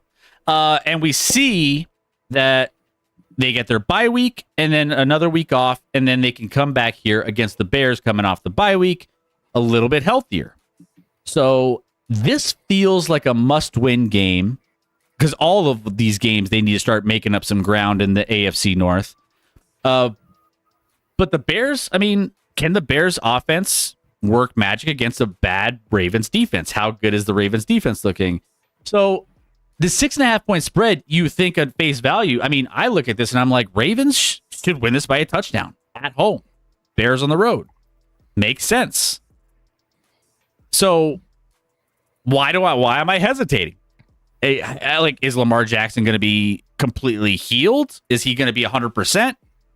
How's the defense going? I have so many questions, Scotty.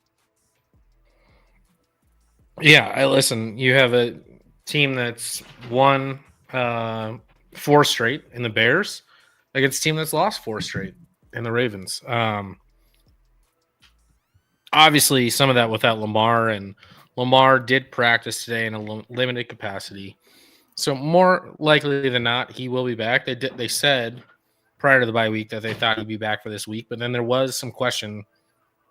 Somebody put out today that like some within the organization, it's not a sure thing that Lamar's even going to play in this game. I think it's more likely than not, but it's certainly not 100%.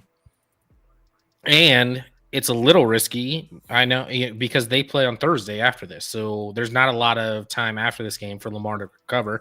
Granted, that's against Miami. So yeah, So Maybe- they're actually playing on Thursday. but they do play on Thursday following this game.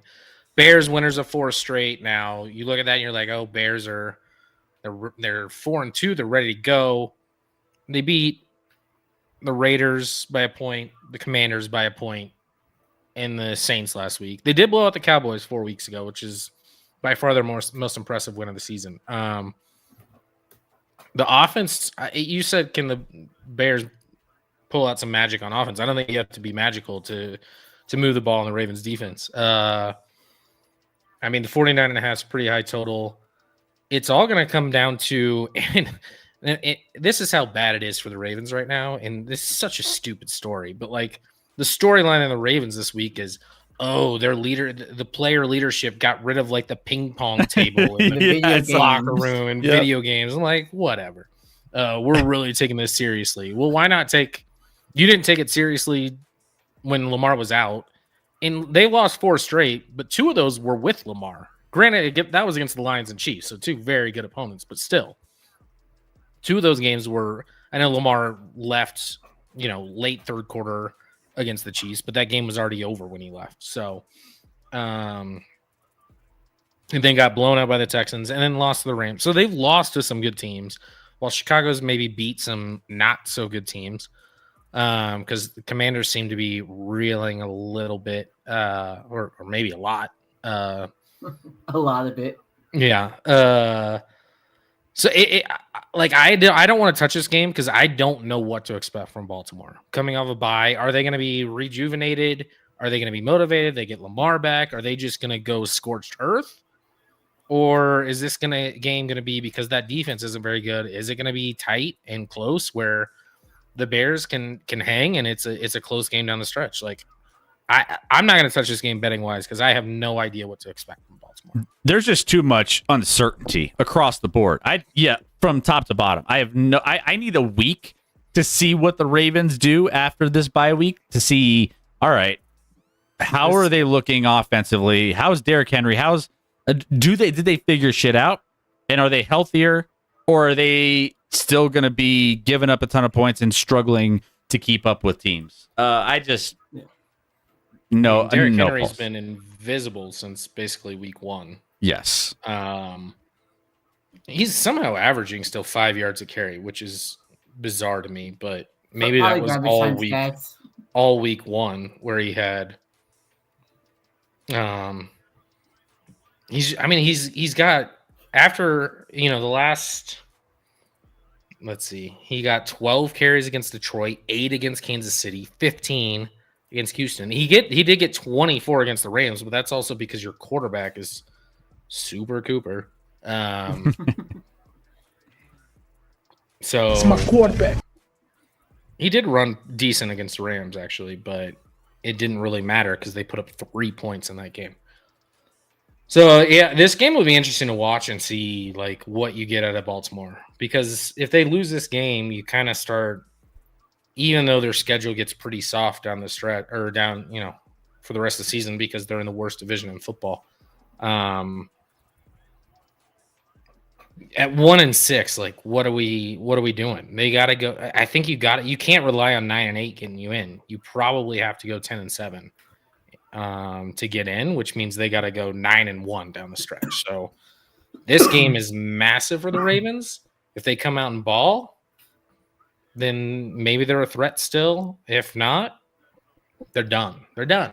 If they have this feels like a must win for the Ravens. And by the way, 6.5 point spread, split right down the middle in the public. 54% on the Bears, 46% of the public on the Ravens.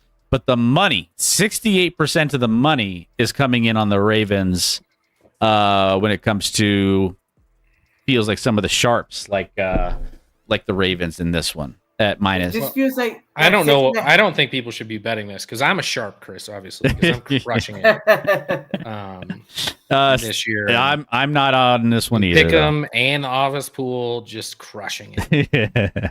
It's gonna be. I'll be. This is a measuring stick for me on, is Baltimore gonna, are they gonna turn over and die, or are they gonna actually fight this season? That 6.5 feels very trappy too. It's a weird line, and it hasn't moved really all week. It hasn't adjusted. Maybe this changes like as we get closer to the game, but 6.5 has stayed. It's very fishy line because you think Baltimore could be. I mean, off of a bye, it's fishy. Titan talk 6:15. Must be a Titans fan. Hey, I do apologize for that. But good for you for being here. yay, Titan. The NFL's great, even if your team isn't. Titan. I would ask who your team is, but it looks like I'm pretty sure we could take a solid stab at it. Welcome in. Good to have you. And how you feeling about your boys this week? Let's get to the next one here. Cowboys and Broncos. Let's dive into this one. This one, I believe, Scotty, is one of your best bets of the week. Do you have the same best bet again? I don't know which side you have, Rec. The obvious side. So Broncos and Dallas Cowboys. Cowboys coming into Denver here. Denver started out at a 3-point favorite. They've shifted to 3.5 points. So some money coming in on Denver to push this to 3.5. So you have that extra hook if you're Dallas as an underdog at 3.5. The Broncos minus 174. Dallas plus 146 on the money line. Over under. This was at 49.5, creeped up to 50. I think it was at 51 we have on our graphic. Now it's back down to 50, so it's kind of fluctuating a little bit. But either way, a lot of points are expected in this one. Dallas Cowboys coming off one of their most impressive offensive games of the season. Broncos not coming off a tale of three quarters and a fourth quarter in their last win. So, Scotty, this is one of your best bets of the week, though. You have one side in particular. Yeah, which is a risk. Right now, All right. Let's go, Thank you Titan. Thank you for the Shaq shimmy follow. Chris, the two best offenses, two of the best 3 to 4 offenses in the NFL every week are the Cowboys and generally whoever's playing the Cowboys. They are included in like a top 4 offense that week. Now, they looked a little better last week and they played more man coverage, which I think this is what Dallas has to do. I think Dallas has to play man coverage defensively, be aggressive at the line, try and play tight coverage and blitz the hell out of people. Be boom or bust, because if you just sit back, Dallas's defense gets carved up. They're not good enough. They're not good enough. So, but listen, I mean, we all know the Broncos. I don't know. It was kind of reminding me on Sunday of the Angels in the outfield, except it was Demarius Thomas. The angel. He was the angel that somehow came down and saved Denver in a game they looked like horseshit for more than three plus quarters. And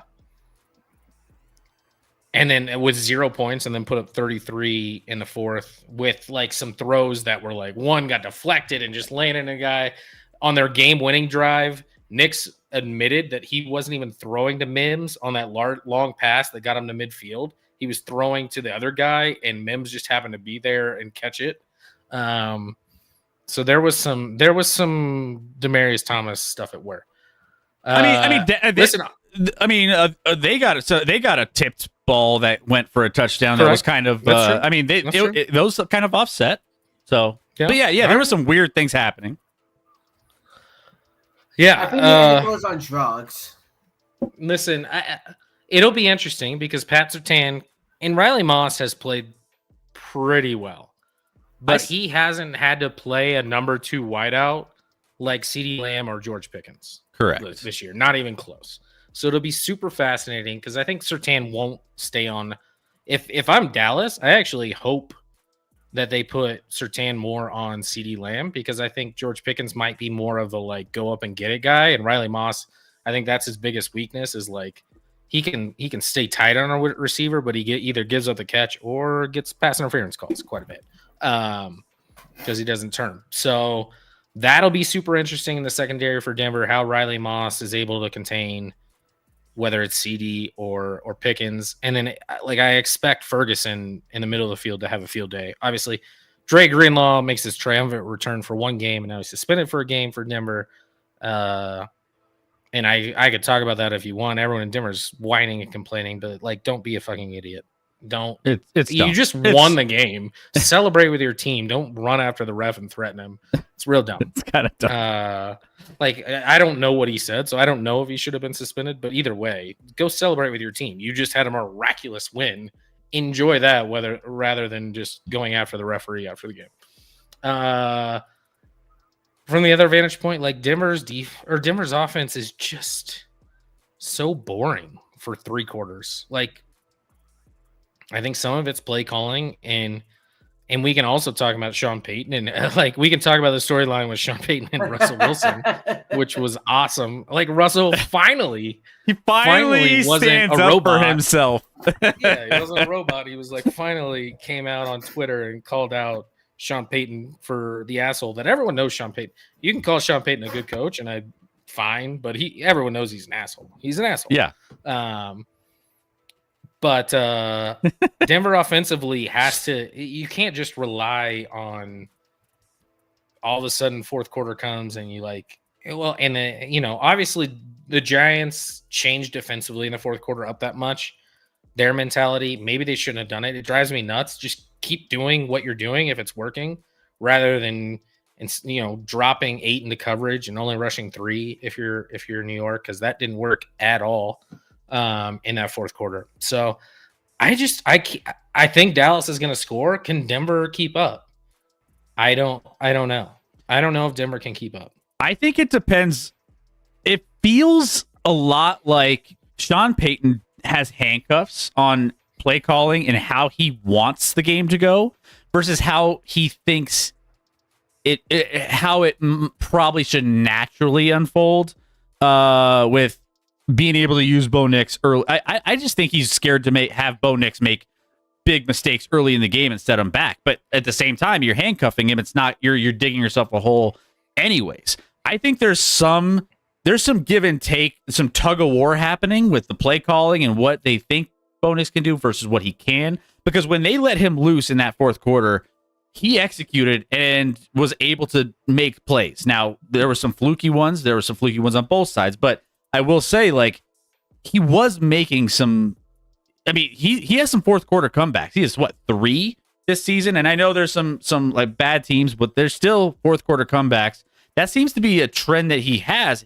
He just can't do it in the first half. This is very reminiscent of what we saw with the Russell Wilson year, where it was like rough to watch the first 2 or 3 quarters, and then all of a sudden, somehow you might find yourself in a game at the end, somehow, some way, and it just seems a little bit.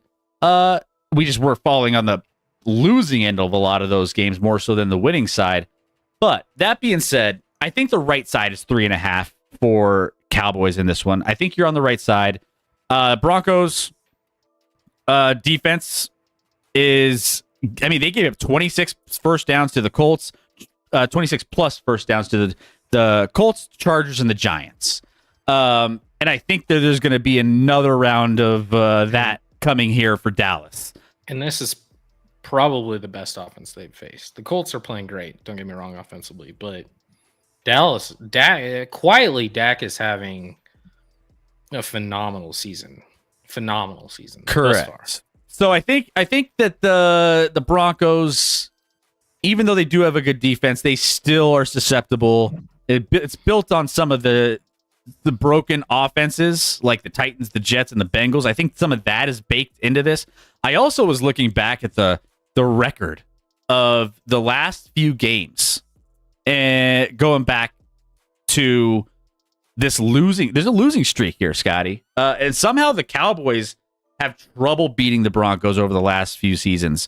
What is this? This is, I think, a 8 game losing streak to the Denver Broncos dating back to, what is this? 1998?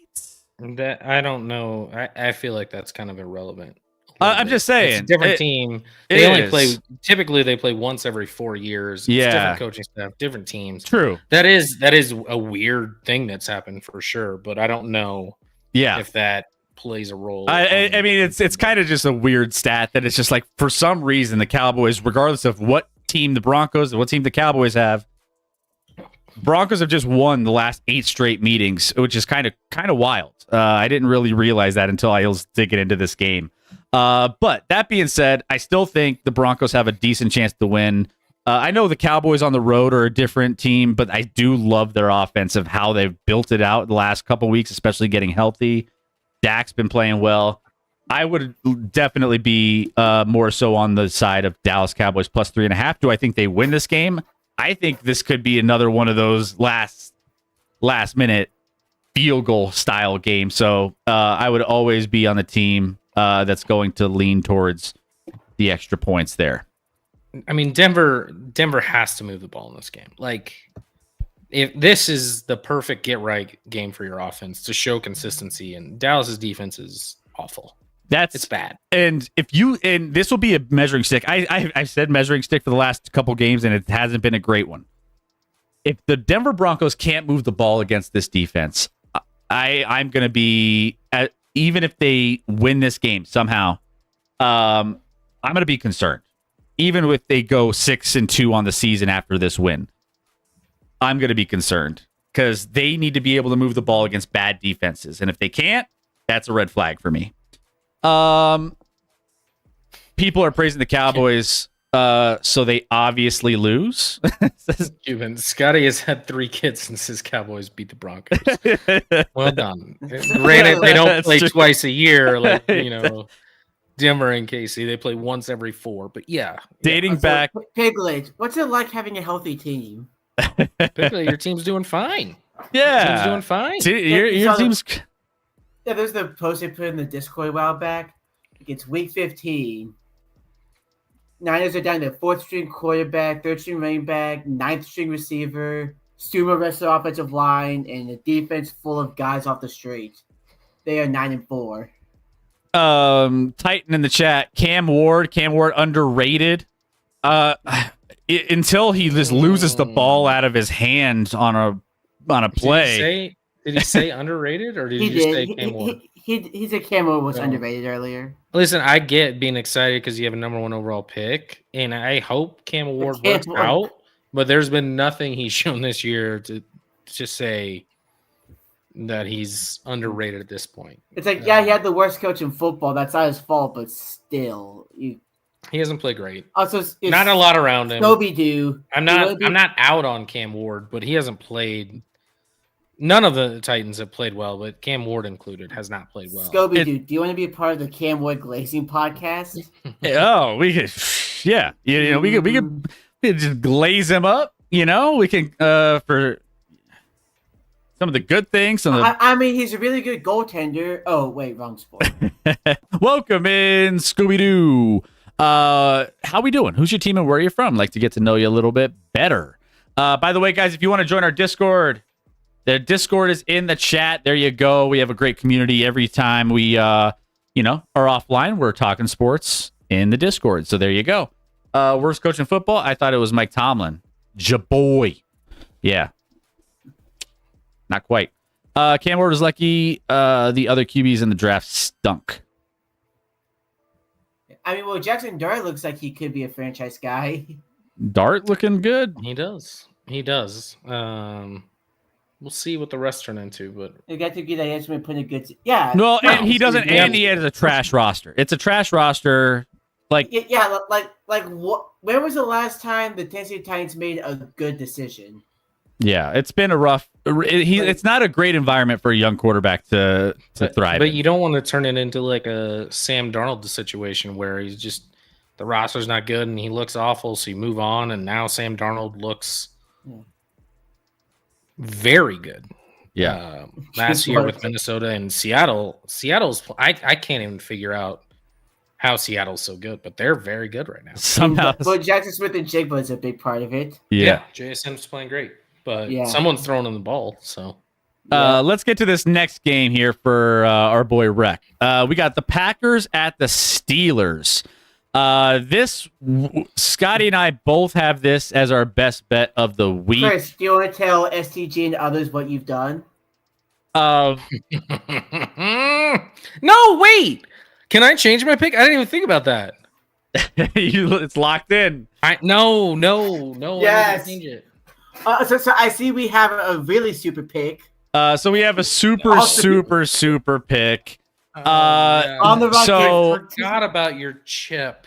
So, let me just get through the tail of the tape here. Green Bay, currently the line is 3. Pittsburgh, 3-point underdogs at home against the Green Bay Packers. Plus 146 for the Pittsburgh Steelers to win this game. Minus 174. Over under 45.5.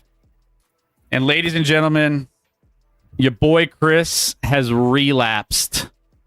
And here we are. I have as my best bet, along with Scotty's best bet, along with Rex's best bet, Yep. Pittsburgh Steelers plus 3.5 in this game. I've cashed in my chip after over a season and a half. STG, where's your mom? Yeah. Did you ask your mom? Like, cashing in your chip, that's a serious thing. This is the relapse has she's begun. probably not on because she's devastated. I was itching. I was like, I need my fix. I need my fix. He came to me for his fix specifically. And worst part about it is we're gonna have to watch this disaster on Sunday night. The Sunday Night Football. That here we are, ladies and How did I gentlemen. not put that into consideration? I saw you make the bet. I also liked it, but once I saw you make it, I should have avoided it like the plague. I liked it. You've never been right on Pittsburgh. It's this. It's okay. I'm usually right on when to bet for and against the Steelers. Yeah, All right, so you I. guys are battling it out. No, we're on the same side. Well, I know, battling it out for who's stronger. Chris being wrong with Pittsburgh or you being right with Pittsburgh. Yeah. It's either way. It's going to be interesting. We got the Aaron Rodgers kind of revenge game against the Packers. You have this. This is always like a Tomlin spot too. Tomlin at home as a dog, getting plus 3.5 against the Packers team that I feel like hasn't really like we've been questioning what we're seeing with the Packers, right? Like the only solid game the Packers defense has been against the quarterback who, hasn't really done much since losing to the Browns. The Packers haven't really looked like a team that I feel should be as competitive on the road. On the road here, 0-3 against the spread away for the Green Bay Packers. Haven't been as good, away from Lambeau. Between all of these different spots, Tomlin at home as a dog, and then this Aaron Rodgers, the Steelers are kind of getting healthier too. They are. So I feel like there's just a lot of things that are trending towards Pittsburgh in this game, to where if I could get 3.5, I like it. I've been looking at this line all week, and I'm like, I don't want to do it. I don't want to do it. I'm not going to get there. And I keep coming back to it, and I keep coming back to it, and I just couldn't stay away, Scotty. And here we are. I have as my best bet Pittsburgh plus 3.5. For me, this is more about Green Bay than it is Pittsburgh, to be honest. I just think the Packers right now are overrated, and I was fully on board. Week 1, they dominate the Lions. Week 2, they beat a Commanders team that people obviously we're in the NFC title game last year, so that looked impressive, but maybe that wasn't as impressive as we thought at the time. And then the last 4 weeks, lost with the Browns, tie the Cowboys, beat a bad Bengals team by only 9 that everyone else was dumping on. I know that was the first Flacco game, but Flacco didn't play well, and some of that was the Bengals coming back at the end a little bit. And then squeaking out a win against the Cardinals, who I'm not very high on. I just don't know. I feel like the Packers are a little inflated. Like right now, Micah Parsons is the heavy favorite to win Defensive Player of the Year, and I don't really know why. I love Micah Parsons as a player, and not that he hasn't played well, but I don't know that he's been the defensive player. Right now, if I'm making Defensive Player of the Year, it's actually Brian Burns, even though his team's not performing well. Brian Burns has been the best pass rusher in football this year for the Giants, and he's like 6th or 7th in Defensive Player of the Year odds. So I don't know if I'll sprinkle on that, because if they don't win more games, it may not work out. But Brian Burns has been a beast. But either way, this is more about the Packers. The Steelers have been fine, and you talked about getting a little more healthy. Obviously, a bad loss on Thursday night in a division game on the road against the Bengals, especially defensively, just not. And you can talk about the coverage choices and how they played it, and maybe they'll play it differently against the Packers.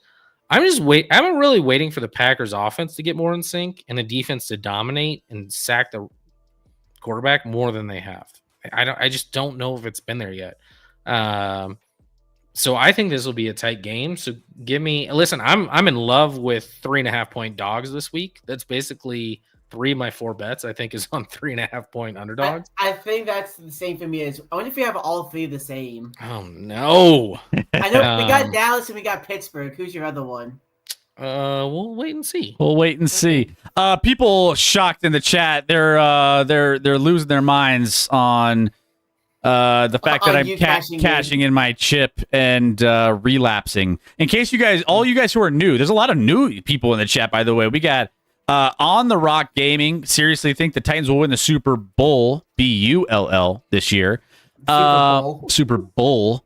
Welcome in. On the Rock Gaming. Who's your team and where you're from? Like to get to know you a little bit better. I think he's also a Titans fan. Is he a Titans fan? All the Titans fans coming in tonight? Just yeah, apparently they're all like in a podcast together, all big Titans fans. Okay, yeah. All excited for Cam Ward. That makes sense. Okay, yeah. Keep your excitement. Keep the dream alive with Cam Ward. And it definitely could happen. It's just it's going to take time. Yeah. For all you guys who are new to the show, we do a lot of betting and a lot of odds and different things, best bets. And over a year and a half ago, I said I'm not betting the Steelers ever again. I am going on rehab. You're like on an 0 for 8 streak. I was betting the Steelers weekly, and I was like this is their get right week. This is their week. I was betting the Tomlin trends, and nothing was hitting. And I was like, I'm over it. I'm done. I'm never betting it again. And here you are. You're here for an historic night, just so you know. STG's still in shock. It's okay. I'm usually the one that's good with betting with the Steelers, so I can help Chris get his fix in without getting addicted. Yeah, I drove to the projects, found Rec on the corner, rolled down my window, and was like, "Hey, you got them picks? You got that? Hell yeah, I do. You got them Steelers picks?" Yeah. That's how it went down. You're gonna be back in rehab. I'm gonna be back in rehab. No, because It's- I'm already getting Christmas picks for next week as well. Oh my goodness. but I'm just so I know, Scotty, you're tired of me talking bad about coaches on teams I root for. Mhm. So here you go. Arthur Smith has been a very good offensive coordinator for Pittsburgh. He's been exactly what the Steelers needed on that side of the ball. And I'll admit, I've been wrong on Rodgers. Now, granted, I'm not saying that they're going to do anything in the playoffs. I'm not getting delusional here. I'm just saying, like, things have been going well offensively. Credit to the coach and credit to the quarterback for that. Honestly, a big part of it is like something so simple, but at the same time, something no team has figured out how to stop yet, and it's the jumbo package for the Steelers. Obviously, Fatty tight ends in there. exactly. You got Darnell Washington, over 300 pounds. And of course, you get Spencer Anderson, the extra offensive lineman. At that point in time, like, they could just like tell the defense what play they're going to run, and they're still going to get a solid 5-yard run off of it. Like this is an offense that doesn't have a lot of talent. They're just really big and physical. And Arthur Smith has done a good job of making it work, of finding a way to piece this together to build an offense, build a game plan that actually works with what he has. we'll see. Yeah, and it's been working a bit. I mean, Rodgers hasn't been great, but he hasn't been bad either. Obviously played well been good. against the Bengals, but he's averaging 211 passing yards a game, which isn't exactly scorched earth. He is actually on pace to break the single season touchdown record for Pittsburgh. No. Really? Is that real? Yes. How many touchdowns does he have? Let me look up these. He's got a lot because like he's definitely like a Got red four- zone merchant. He's got 14. Look it up. Yeah. 14 in 6 games. That's about It's less like- than 2.5. Like, what was Big Ben's career high? He never got like 40 touchdown passes in a season. 30, it wouldn't even take 40, but Yeah. Yeah, I'm looking up the exact numbers again. How we doing, Ray? How we doing? Welcome in. Your bet on Pittsburgh will reignite your stay away from Pittsburgh bets. It might. It might. Tickles Pat. He's ready to make a $50 bet against one of us. Yep, so Uh, so Ben's record for a year is just 34 touchdowns.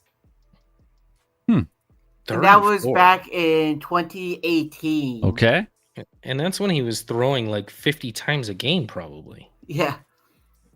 How does he only get I 34 think, was that? Yep, that was the most passing attempts he's had in a season at 675. Interesting. All right. Well, Yeah, so Rodgers is on pace to do that, to break that record. I'm going to be honest, that's just a sad record. It kind of is. I'm not gonna lie. I thought 30 he'd have a lot more as well. I mean, he's not, where is he in the league? He's not even at quarterback. I don't even know if he's like he might be maybe borderline top 5, but he's not. I mean, Mahomes between passing and rushing has 18, I know. Big Ben never had that many TDs, but he whipped it out on his own, right? Yeah, but you also have to look at Big Ben probably had some rushing TDs because, he's just hard to bring down. And of course, we had the Killer Beast era where it's just like hand it off to Bell. He'll just sit behind that offensive line for 5 seconds before finding the lane to the end zone. Yeah. All right. $50 against you guys for sure. Green Bay -3.5. Well, you're gonna find out here. We're all gonna find out Sunday night because we're gonna be live for Sunday Night Football this weekend, and we're gonna be watching this game, keeping this. This will be a bingo square, that's for sure. That we're hopefully gonna put an X on. The Steelers +3.5. We'll see what ends up happening live. So we're all vested in this one. Can't wait. one thing about the Steelers. This team they are unpredictably predictable. The outcome may not be what you like. The way to get to the outcome may not be what you expect, but the outcome is going to be exactly what the trends say it will. All right. We'll see. We'll see on Sunday night. Hopefully it's a close game. Should be. I think it will be. Pickle, I mean, we're 1-1 this year when all three of us agree. We're only 1-1, and I believe both of those were against the Colts or for the Colts. Want to wager 5 gifted to the community? I'm that confident the Packers will win and cover. Sure, I'm game. We want to go head to head with Captain Urban. Captain Urban and Tickle. And Tickle wants in. I mean, All right. you know what? We could just do $50 worth of gifted subs to the community because we have some subs that we have to get to. We're at 55 subscribers right now. I mean, that's what that'll get us up there. I think that'll get us a nice little boost. All right. So we're basically 5 each for Captain and Tickle, and we have to do obviously 10 then if the Steelers let us down. Yeah. So then, so wait. So if we lose, then we do what? Wait, what's our side of it? 10 gifted subs. Because it's 5 each for them. So 5 and 5. We're making a bet for 5 on one side and a 5 on the other. So 5 plus 5 is 10. Chris, All right. are you following it yet? Well, Tickle wanted $50. He wanted straight cash, homie. Oh, well, I think he then said he'd just match. Oh, he would match. Okay. All right. If we're matching, Captain's bet okay. of 5 gifted subs. Okay. There we go. I'm in on that bet. All right, so we got some bets going. Clip the bets. Clip them. Let's go. Make it happen. Bet the hot tub. I'm not betting a hot tub stream on the Steelers. I can't do it. That's a degenerate right there. That's total degen. Let's go ahead. Let's move on to the next one. Vikings at Chargers is the next game we are covering. So this bad boy will be our Thursday night game. And this is also a 3.5 point spread. The Chargers at home in LA, minus 3.5 point favorites. And the minus 178 on the money line. Minnesota plus 148. Over under set at 44.5. And this is another one of your 3.5 spreads, Scotty.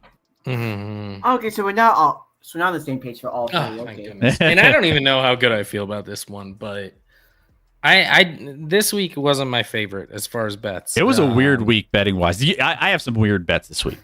I'm not gonna lie. I didn't have a ton of love. I had this one and I pulled it at the last second.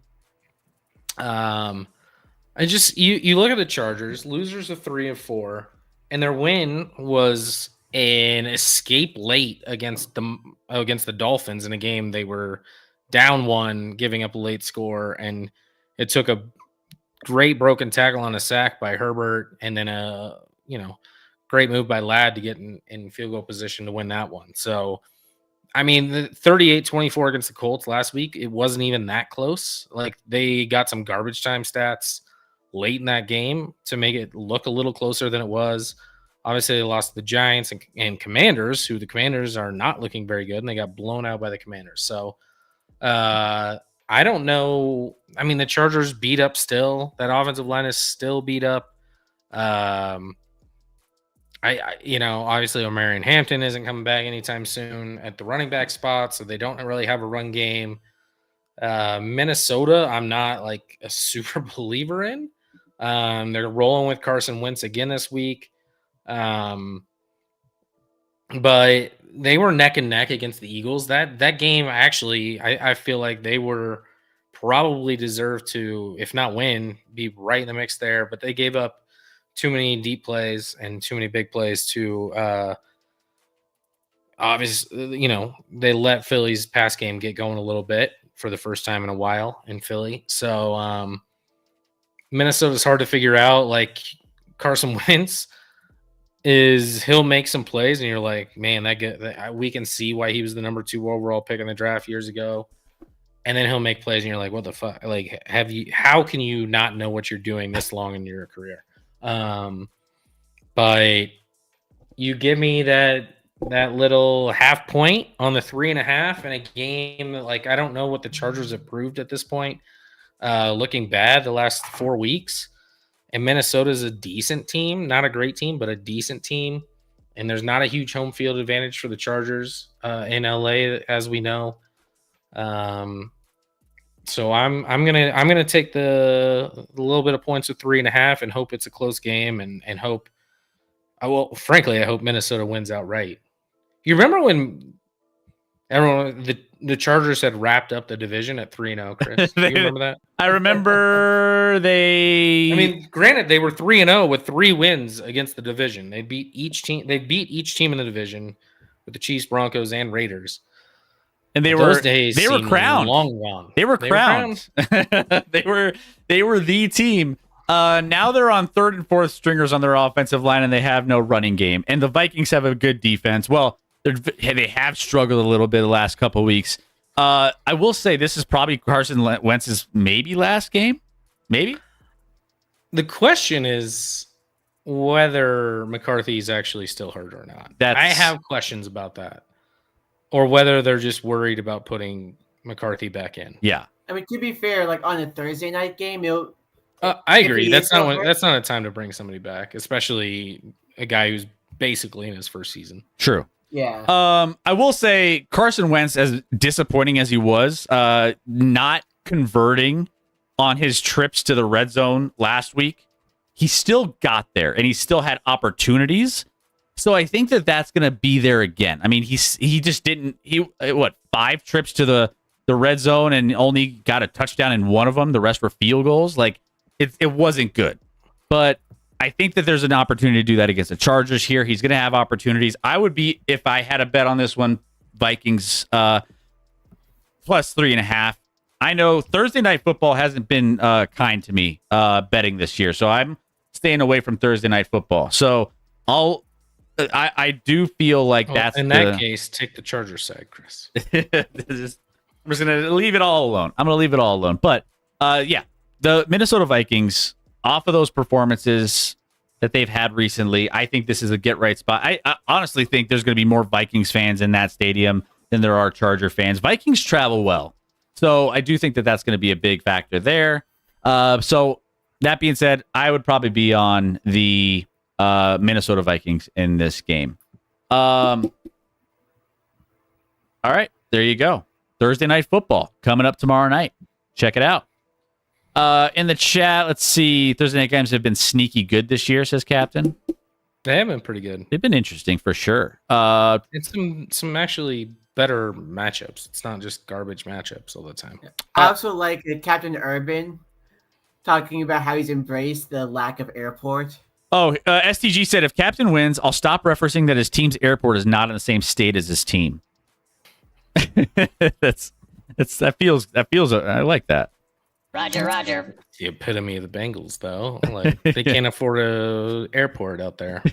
They're cheap as fuck. It'll be forever. Just fly into Kentucky and then come on over. I don't know. You fly into Philadelphia, you take a train, you pop into Kentucky, you drive up, rent a car, and then you're there. You know, that's the trajectory. Philadelphia. Speaking of Philadelphia, nice segue here. Giants visiting the Philadelphia Eagles this week. So this particular matchup is one that has we got Jackson Dart coming in to Philly and trying to take advantage of some of the momentum they had from the last game where, I mean, I feel like the Giants stock is, even in that loss, higher than it typically should be normally. So this is a 7.5 point spread. Giants underdogs on the road in Philadelphia. Money line -405 for Philly, and the Giants plus 320, over under 43.5. So it's dropped a little bit since this line that we have on here. That being said, we have an Eagles team that's maybe on the upswing. We talked about the Dallas Cowboys offense and them being kind of getting things in the rhythm offensively. Philadelphia, they started getting some throws to some of their receivers. Still Saquon hasn't had a 100-yard rushing game, I don't believe, at this point in the season. So the running game, maybe they're just kind of shifting to a different style here. But that being said, Sky, we have Scadaboo and Dart visiting Philadelphia. This line feels like a trap to me. I don't know why the Eagles are favored by 7.5. Now, keep in mind, I don't know why they're playing. I think this is the first matchup of the season that's a repeat matchup. So obviously they played 2 weeks ago on Thursday night. And obviously the Eagles got dominated by the Giants a couple weeks back. So Giants dominate that game. And now they're 7.5 point favorite. Keep in mind, I don't think the Eagles have beat anyone by more than 7 this year. I know they've won games, but they've all been one score, 7 or less games. They haven't won a single game by this spread the whole season. So every part of me wants to bet the Giants, but it feels like such a weird line because casuals are going to see, oh, the Giants dominated the Eagles by 17 just 2 weeks ago, and now they're 7.5 point dogs. Of course, bet the Giants. So that is the only reason I'm staying off this game. I don't understand the line, and that scares me. Where somehow the Eagles come out and just blow the doors off the Giants, and maybe the Giants reel after losing a game they had no business losing on Sunday, and that funnels into this game. But I don't understand this line. I don't know why the Eagles are favored by 7.5. I think the Giants, yeah, they're 2-5, but like they're a couple stops on defense late in games against Dallas and Denver from being 4-3 or whatever that would turn into. I think 4-3. Yeah. Math. Yeah, I think that's the right number. So. And obviously playing much better under Jackson Dart than Russ, as the head coach of Denver alluded to. So I think this is going to be a fun game to watch to see what Jackson. I think Jackson Dart.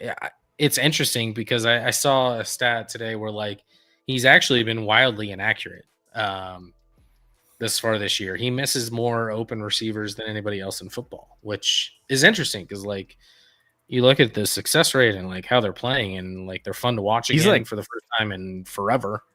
I mean, even Daniel Jones. I don't know when Daniel Jones was there if they were ever fun to watch. Now with Jackson Dart, they're fun to watch. Obviously, he can do things with his legs and extend plays.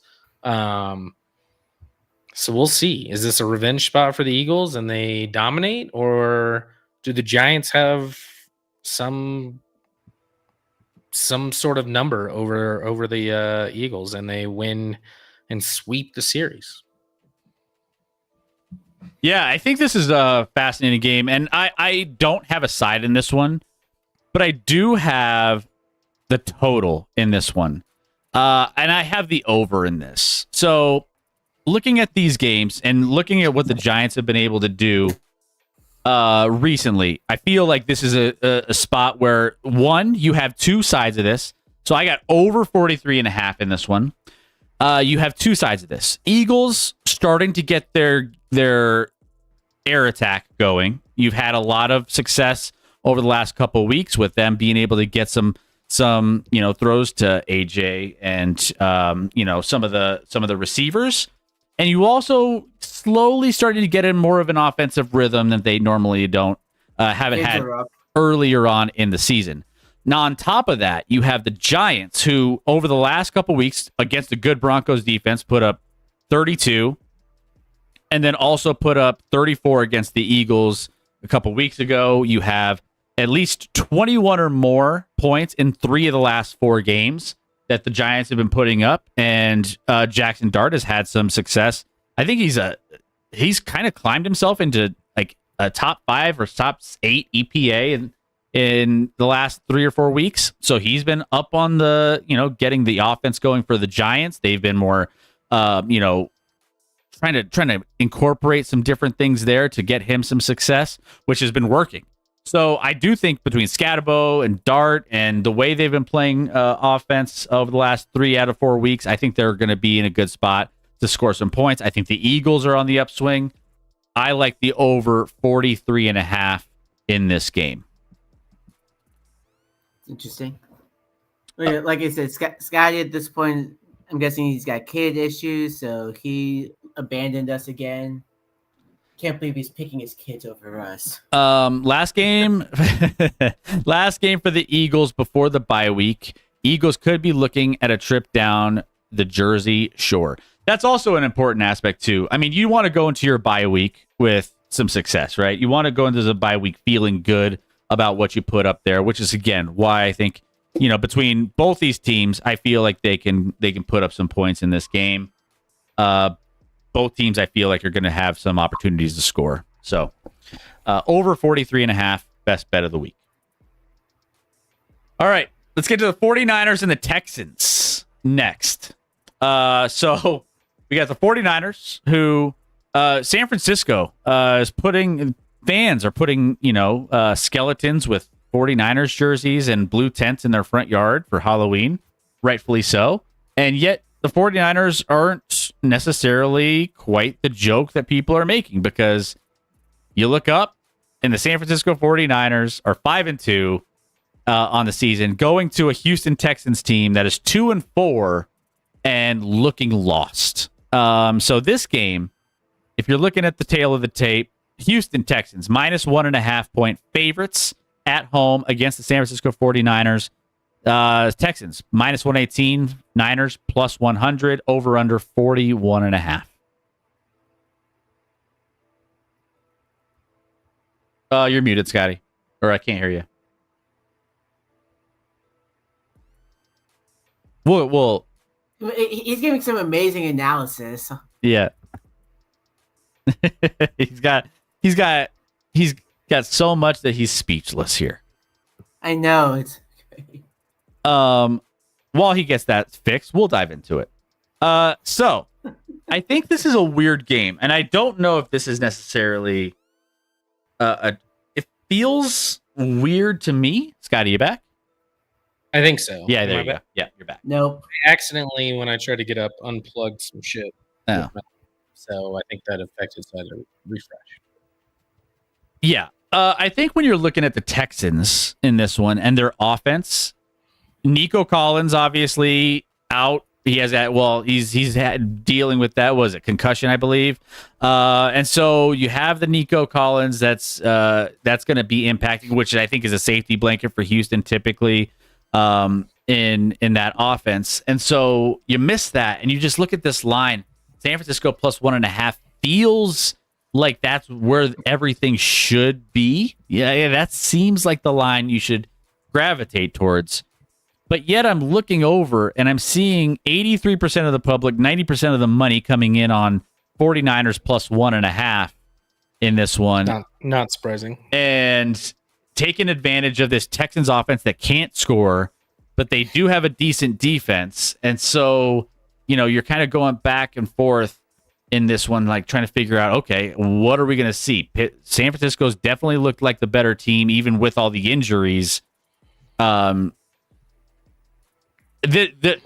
am on a side here. I'm taking a different kind of bet in this game. I'm taking the Houston team total under 21.5. I just don't believe with Nico Collins out that CJ is going to have the confidence in an offense that already was bad, and you lose your best receiver. I just don't have that confidence that they're going to be able to put up a ton of points in this game.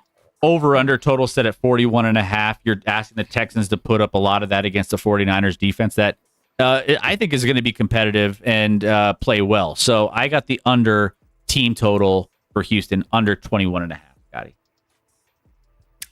Yeah, on paper, I'm not surprised that the bets are all flooding on San Fran. They're 5-2, Texans 2-4, 49ers coming off an impressive win on Sunday night. The Texans, the game wasn't even as close as the final score in Seattle on Monday night. They got blown out, and their defense looked the worst it has all season against the Seattle team that kind of dominated them on both sides of the football.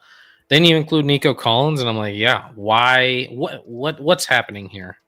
Why are the Texans 1.5 point favorites against a 49ers team that's And it's not like the 49ers are just beating bad football teams. They beat Seattle, they beat the Rams, they beat the Falcons. Like they beat some ATL lab. Yeah. ATL Lab was a no-show on Sunday night. Don't know what happened there, but Christian McCaffrey had a phenomenal game, obviously Sunday night, and carried that team, including he got at times he was carried by his lineman into the end zone, but which apparently, and I didn't even know this, apparently that's not legal, but that none of it makes sense to me. You're allowed to push the running back, but you can't pull the running back if you're the offensive lineman. Like, I feel like that's harder. That's more impressive if you can pull him, None of it makes sense. None of it should be allowed. Just get rid of offensive players being allowed, because I don't even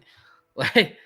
I think there's some offensive players that are like getting held up a little bit, and then they see their lineman coming to like push them along, and they're like, "Don't, that's gonna hurt a lot." Like that hit's actually gonna hurt more than anything. And again, with the tush push, it might get banned in the offseason. But that doesn't matter now.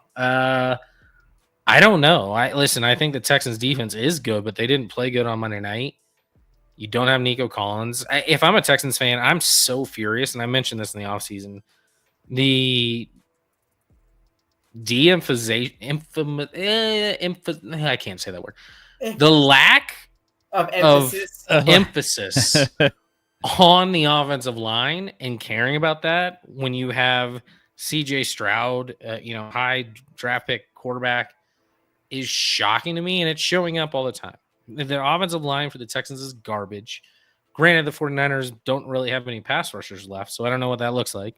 But they held a good Atlanta offense to 10, obviously, on Sunday night. So I can't touch this game because this line screams you should bet on Houston.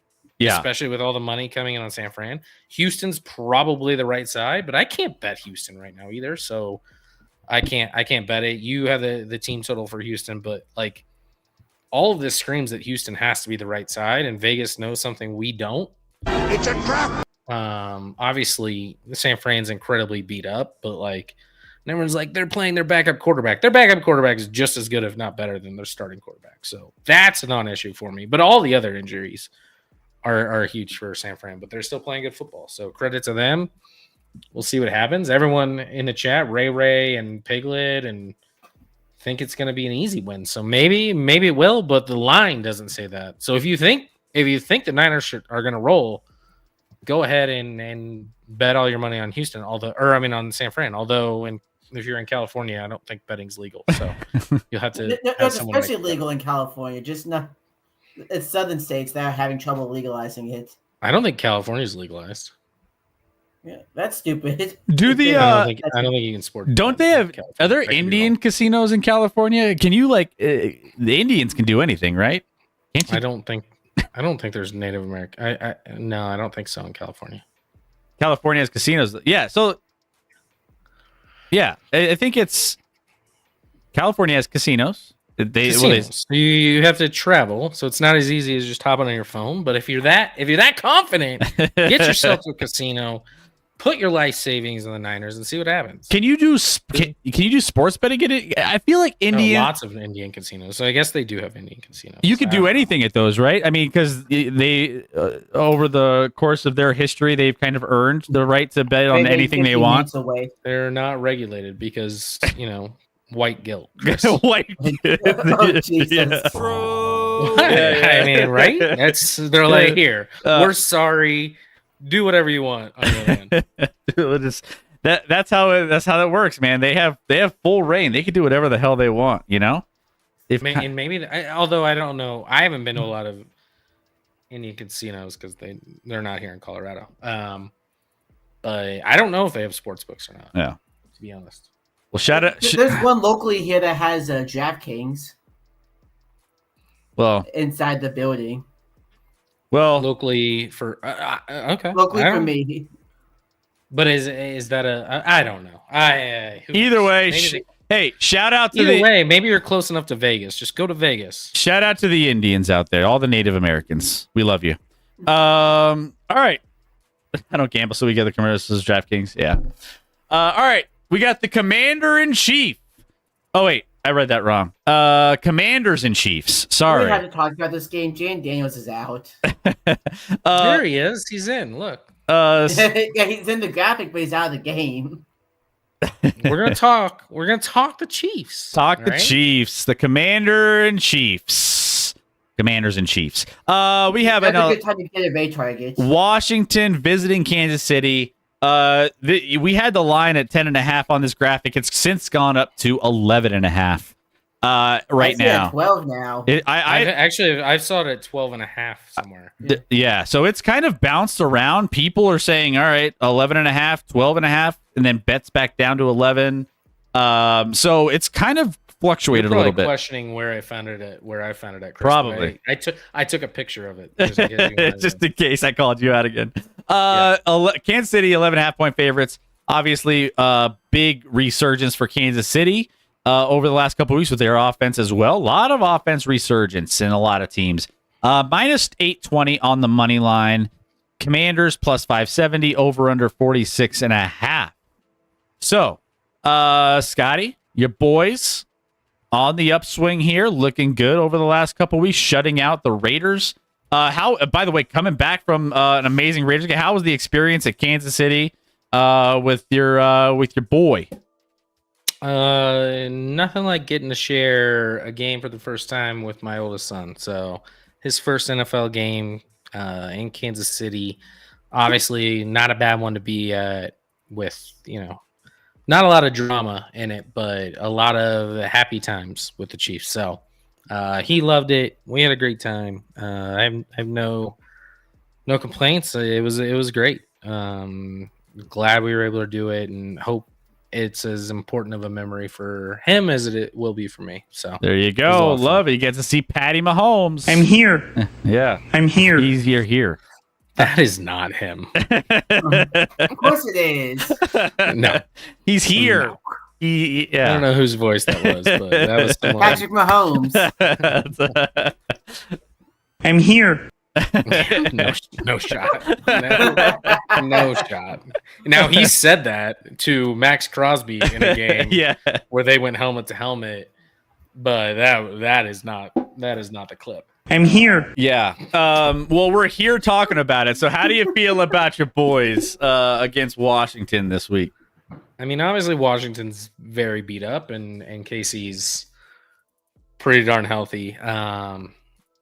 So mismatch on paper. I mean, the Chiefs are playing phenomenal football.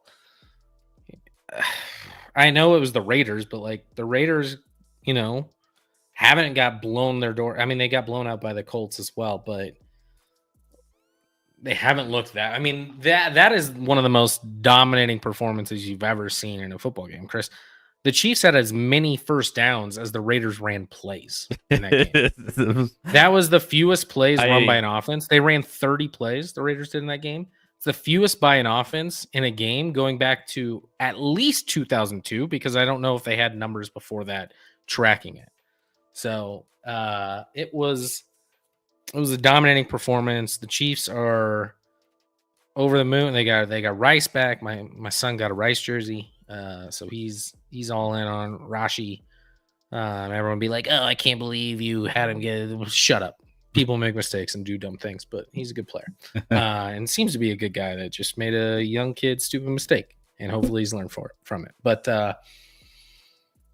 this one, even I was looking at a Barstool clip with PFT, who's a big Washington fan, and he's planning. They made plans with a buddy in the offseason to go to this game. And he was questioning whether to even go. So he's like, I think I'm still gonna go, but like this game is going to be disappointing. It would have been a lot. Honestly, I wish Jaden Daniels was playing. I really do. That would have been a lot more fun. But because he's not, and because they got at a good number, and because I think Washington's defense is atrocious, and offensively they're beat up. Now it sounds like they'll get Terry McLaurin back for the first time in several weeks. But otherwise they're still beat up at the wide receiver spot. Mariota's, this is a revenge game for the Chiefs. I don't know if you know this. The last time the Chiefs didn't make the AFC Championship, they lost to Mariota in the playoffs, Chris. Mariota. Yeah. Your Titans people in the chat. This is a revenge game, Chris. Who caught his own touchdown pass? Got his own touchdown Yes. pass. I mean, I've never seen anything like it. But I Nick Ross TV. Can the Giants get the Eagles again? Is it possible? think Yes. I think they can. I definitely think they can. I think that that's in the realm of possibility. Are you a Giants fan, Nick? Welcome in. Good to have you here. Good to have you in the chat. So sad that Scotty was right and the Chiefs are on their way. Yeah, guys, I'm sorry to say, but I'm on fire this year in the NFL. I'm like in fuego. Like I'm leading the office pool despite having like 3 fewer picks than anybody. I'm fourth. I'm 71-24 in pickup. Like if I would have picked all the damn games, I'm missing 12 games. Got If I would have picked all the discipline, games, Scotty. Discipline. I would be like one of the top 100 in all of ESPN, likely, if you just take my percentages and extrapolate it. But I'll just keep looking at how you're doing in fantasy. That's what I'll focus on. I'm not really paying attention. The only fantasy I'm paying attention to, we're 5-2, so we're fine. And by the way, I think I lost in one of our leagues. I think it was the Cuban by 0.04 points this week. So that was Damn. cool. And literally, Nico Collins going out with a concussion destroyed me. Like all I needed was one more catch from Nico Collins, and then he goes out with a concussion. It's fine. It's fine. I got a bye week this week because I play Chris, so it's fine. Oh my! You mean my 5-2? 5-2. I think you're 4-3, but am I? it's the other league. Maybe you're 5-2 in one of the leagues. Yeah. Okay. I actually looked at my roster this week. I mean, I literally started Lamar Jackson in both those leagues. I have Lamar in both for like multiple weeks when he wasn't playing. So, Yes, I really appreciate that bye week I had against you. yeah, that's how little I'm paying attention. But Let's see. I bet 2 weeks ago, Chris, on the Chiefs to win the Super Bowl at 9-1. Guess what? That's already been cut in half. They're like 4.5 to 1 now, or maybe 5, depending on what site you're on. Already cut in half. No big deal. I've made only 5 bets on DraftKings this year of $150 or more, Chris. 5-0 in those. Crushing it. Crushing the NFL. And there's another one. The Chiefs are going to cover this game. I got it at -10. Yeah, that's where it started at. Chiefs are going to win this game going away. I just don't know. Chiefs are going to move the ball offensively, no problem, and I don't know if Washington can keep up. So I think they win by double digits. I think worst case scenario, the Chiefs push here at 10. Worst case. I really do. So now I just saw it on DraftKings before our stream at 12.5, so it's moving. But Chiefs should roll here, and then I mean they have an interesting game after this. The Chiefs have the Bills and Colts in the next 2 weeks, so big weeks ahead. Big weeks ahead. I'm looking. I think I could still get what can I get on this one? Yeah, I have 11.5 here. So I mean, Yeah, I see 12.5 on the office pool. The juice is going towards 12.5. So it's climbing. It's climbing. So there you go. So Chiefs should dominate this week. I mean, they're gonna get this win. I don't think there's any. As just to be clear, as Nick Wright said, they're favorites now in Vegas to win the AFC West, to win the AFC, to win the Super Bowl. Well, I would and assume to so. Win the MVP. The Chiefs are favored to win the MVP. Cool. They're favored to win the conference. They're favored to win the player division. on their team is favored to win MVP. Rec. Put it together. Chiefs are on the upswing. All right, so let's take a look then at the best bets of the week. I think we covered all of yours. Scotty, you got KC -10. You got Minnesota, Dallas, and Pittsburgh all +3.5. We covered all of mine. I have team total for Houston under 21.5. I got New York, Philly over 43.5. Pittsburgh +3.5. We have our super bet +3.5 across the board for all of it. And I also have a teaser. I haven't done any teasers this year, really. So we're doing teaser Buffalo down to 1.5, Atlanta down to 1.5. So we are going Buffalo's playing Carolina without Bryce Young. Atlanta's playing. Remind me again. Miami. Got it. Miami. One of my best bets is just Atlanta minus 7.5. I mean- I'm going a full ATO lab. Well, and I actually messaged Scotty, and like there was a couple flexes that I was curious on. In Atlanta minus 7.5 was one of them that I was like, maybe I'll flex it in. I left it alone. I just teased it down. Yeah, I mean, Atlanta plus 7.5, Pittsburgh plus 3.5. They're all great bets. So yeah, so those are our best bets of the week. So we'll see how those end up panning out. But yeah, there you go. Let's see. Pittsburgh with Chris' name is gross. Yeah. Seeing Pittsburgh in my in my little column right there. Let's hope that Rec and I are powerful enough to stem the tide that you create with Pittsburgh. I'm starting something here with Pittsburgh that I don't know if the world is ready for. If Pittsburgh covers this week, you might bet Pittsburgh. I'm the rest of the season. I might go on a binge. I might go on a Pittsburgh. That's what binge. happens. You know, you stay away, and then you get one fix, Chris, taste, and then one it's a relapse. It's okay. I'll help Chris figure out when to go in for the fix and when to take a breather. No, he won't be able to stay away. No. Well, then that's his fault. I'm trying to hand him money, and he won't take it. Either way, we're going down a spiraling a dark path here with what we're. I told Chris about how to get his fix next week. Yeah, he's already like tempting me as like a drug dealer would. Like, hey, hey, you need Pittsburgh next week. Your favorite team to bet?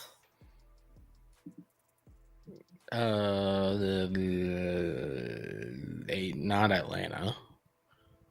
Hold on. Come on. My favorite team to bet? Yes, specifically this year. Oh, the Colts. By the way, the look ahead on that, Colts minus 2.5 on the road in Pittsburgh. Pittsburgh's getting to. I'll go ahead and tell you this, Chris. Put the money on Indianapolis. Oh, I thought you were going the other way. I was like, I think that line's insane. Yeah, Chris, go ahead, throw some money on Indianapolis. Just do it 2.5 on the look ahead. Yes. Indy's getting so disrespectful. Although they're two touchdown favorites against a great Tennessee team this week. Yeah. or maybe when Pittsburgh wins, it'll be closer to a pick'em, and maybe you can get value there. But Colts are going to beat the Steelers, and it's going to be by more than a field goal. Okay. All right. They absolutely are. The look ahead. There it is. Yeah. Like I said, just because I've been praising the coaching and the offense doesn't mean I'm delusional. I still understand the flaws of this team. Colts are a lock. Don't worry. That's back-to-back weeks. I'll be just crushing. I got you, Chris. I got you on lock. I'll let you know when to stay away. Could be a look-ahead spot for the Colts, though, because I think they have the Chiefs the week after. Ooh. We're going overlooking your Steelers. Now we're going inception layers on betting the next 2 or 3 weeks. Now, my counter to that, Shane Steichen owns Mike Tomlin. He can scramble his brains like very few coaches have, like consistently. Okay. All right. Well, there we go. All right. Well, that's what we got for you for the show tonight. Thank you for staying up late with us a little bit longer. We did the NBA preview. We'll get all these uploaded to YouTube, so make sure you tune into the YouTube channel to see all of those as well. But let me put the socials in there. You got that all set. Ray, great show. Thank you, buddy. Appreciate that. Ray. Thank you, Ray. And then let's get you guys out of here and on to the rest of your week. We got. Yes, we did, Captain. The reason is that he wants baseball to break. Correct. Yeah. He wants baseball. He wants the sport to collapse on itself. In order for a salary cap to be installed. Yes.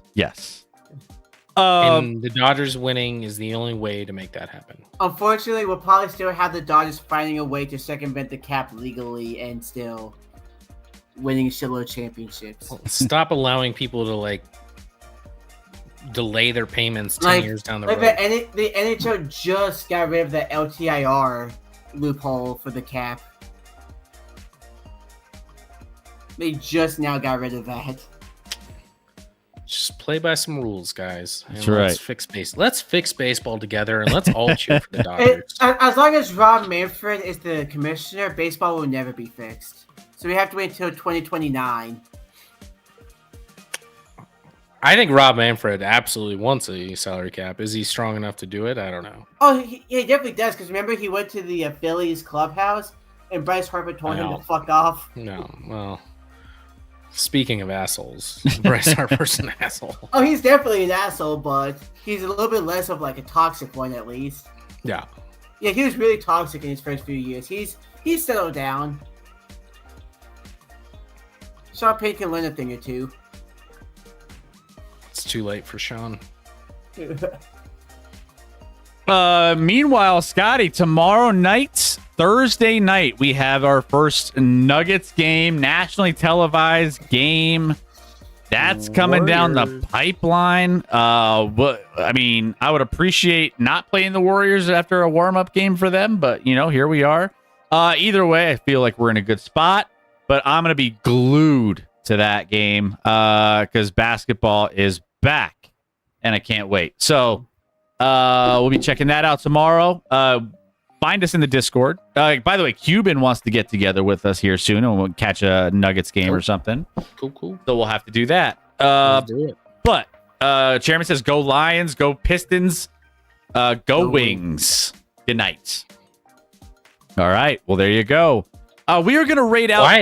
Quiet in the chat tonight, Cool. Chairman. Although we didn't talk about your lines, but Are the Lions off this week, or do they just have an easy opponent? I can't. I feel like they're off. Are they off? I think they're off. might be off. I think they're Yeah. off. Yeah, they got to buy. We are sending you over. Have a great rest of your week. We're sending over to DJ Epic. He's got some smooth wind down jams that he's doing. So we're gonna send you over there. Chill out for a little bit before you pass out tonight, and then enjoy the rest of your week. Great show for all of us here. Great show for all of you in the chat. Are you patting yourself on the Yeah. back? Like I'm saying we had a great show. We had a great show tonight. Great job hosting. I second everything in the chat. But between now and Sunday, go be a good person. Go live in the moment. We don't do that enough. Put the phone down. Enjoy the people and things around you. Be a good person, and come back on Sunday to watch me relapse into oblivion. Watching the Steelers. I think it's worse if the Steelers cover for you, because then you're back. Yeah. You just got a little taste, Chris. It just got a little taste, just a little bit, and it's got me not back good. hooked. So Yep. I'm in a bad Just spot. take my advice. I'll let you know when to when to keep the money in your pocket. Here we I go. think when picking 4 against the Steelers this year, I'm 3 for 3. All right. Well, we'll see. All right, guys. Well, Scotty, anything else? No, great stream, as Chris said. Yep. Thanks everyone that said it. Captain, Cuban, Medusa. As Cuban said. Hi, Evil. Hey, Evil. Patrick is back, and we got an offense like we Yeah, haven't he's seen in back a and he's while in still- Casey. He's back and he's still reeking. And we are. Literally the favorite to win MVP. Love you, Pete. Love Thanks you, for the Evil. Love you rest. all. Have a great night. We will see you back Sunday. Bye, everybody. Deuces. Got that Ready for that fix. Steelers bet to cash Got in. that fix. Oh yeah, follows on. Oh, wow, good job, Chris.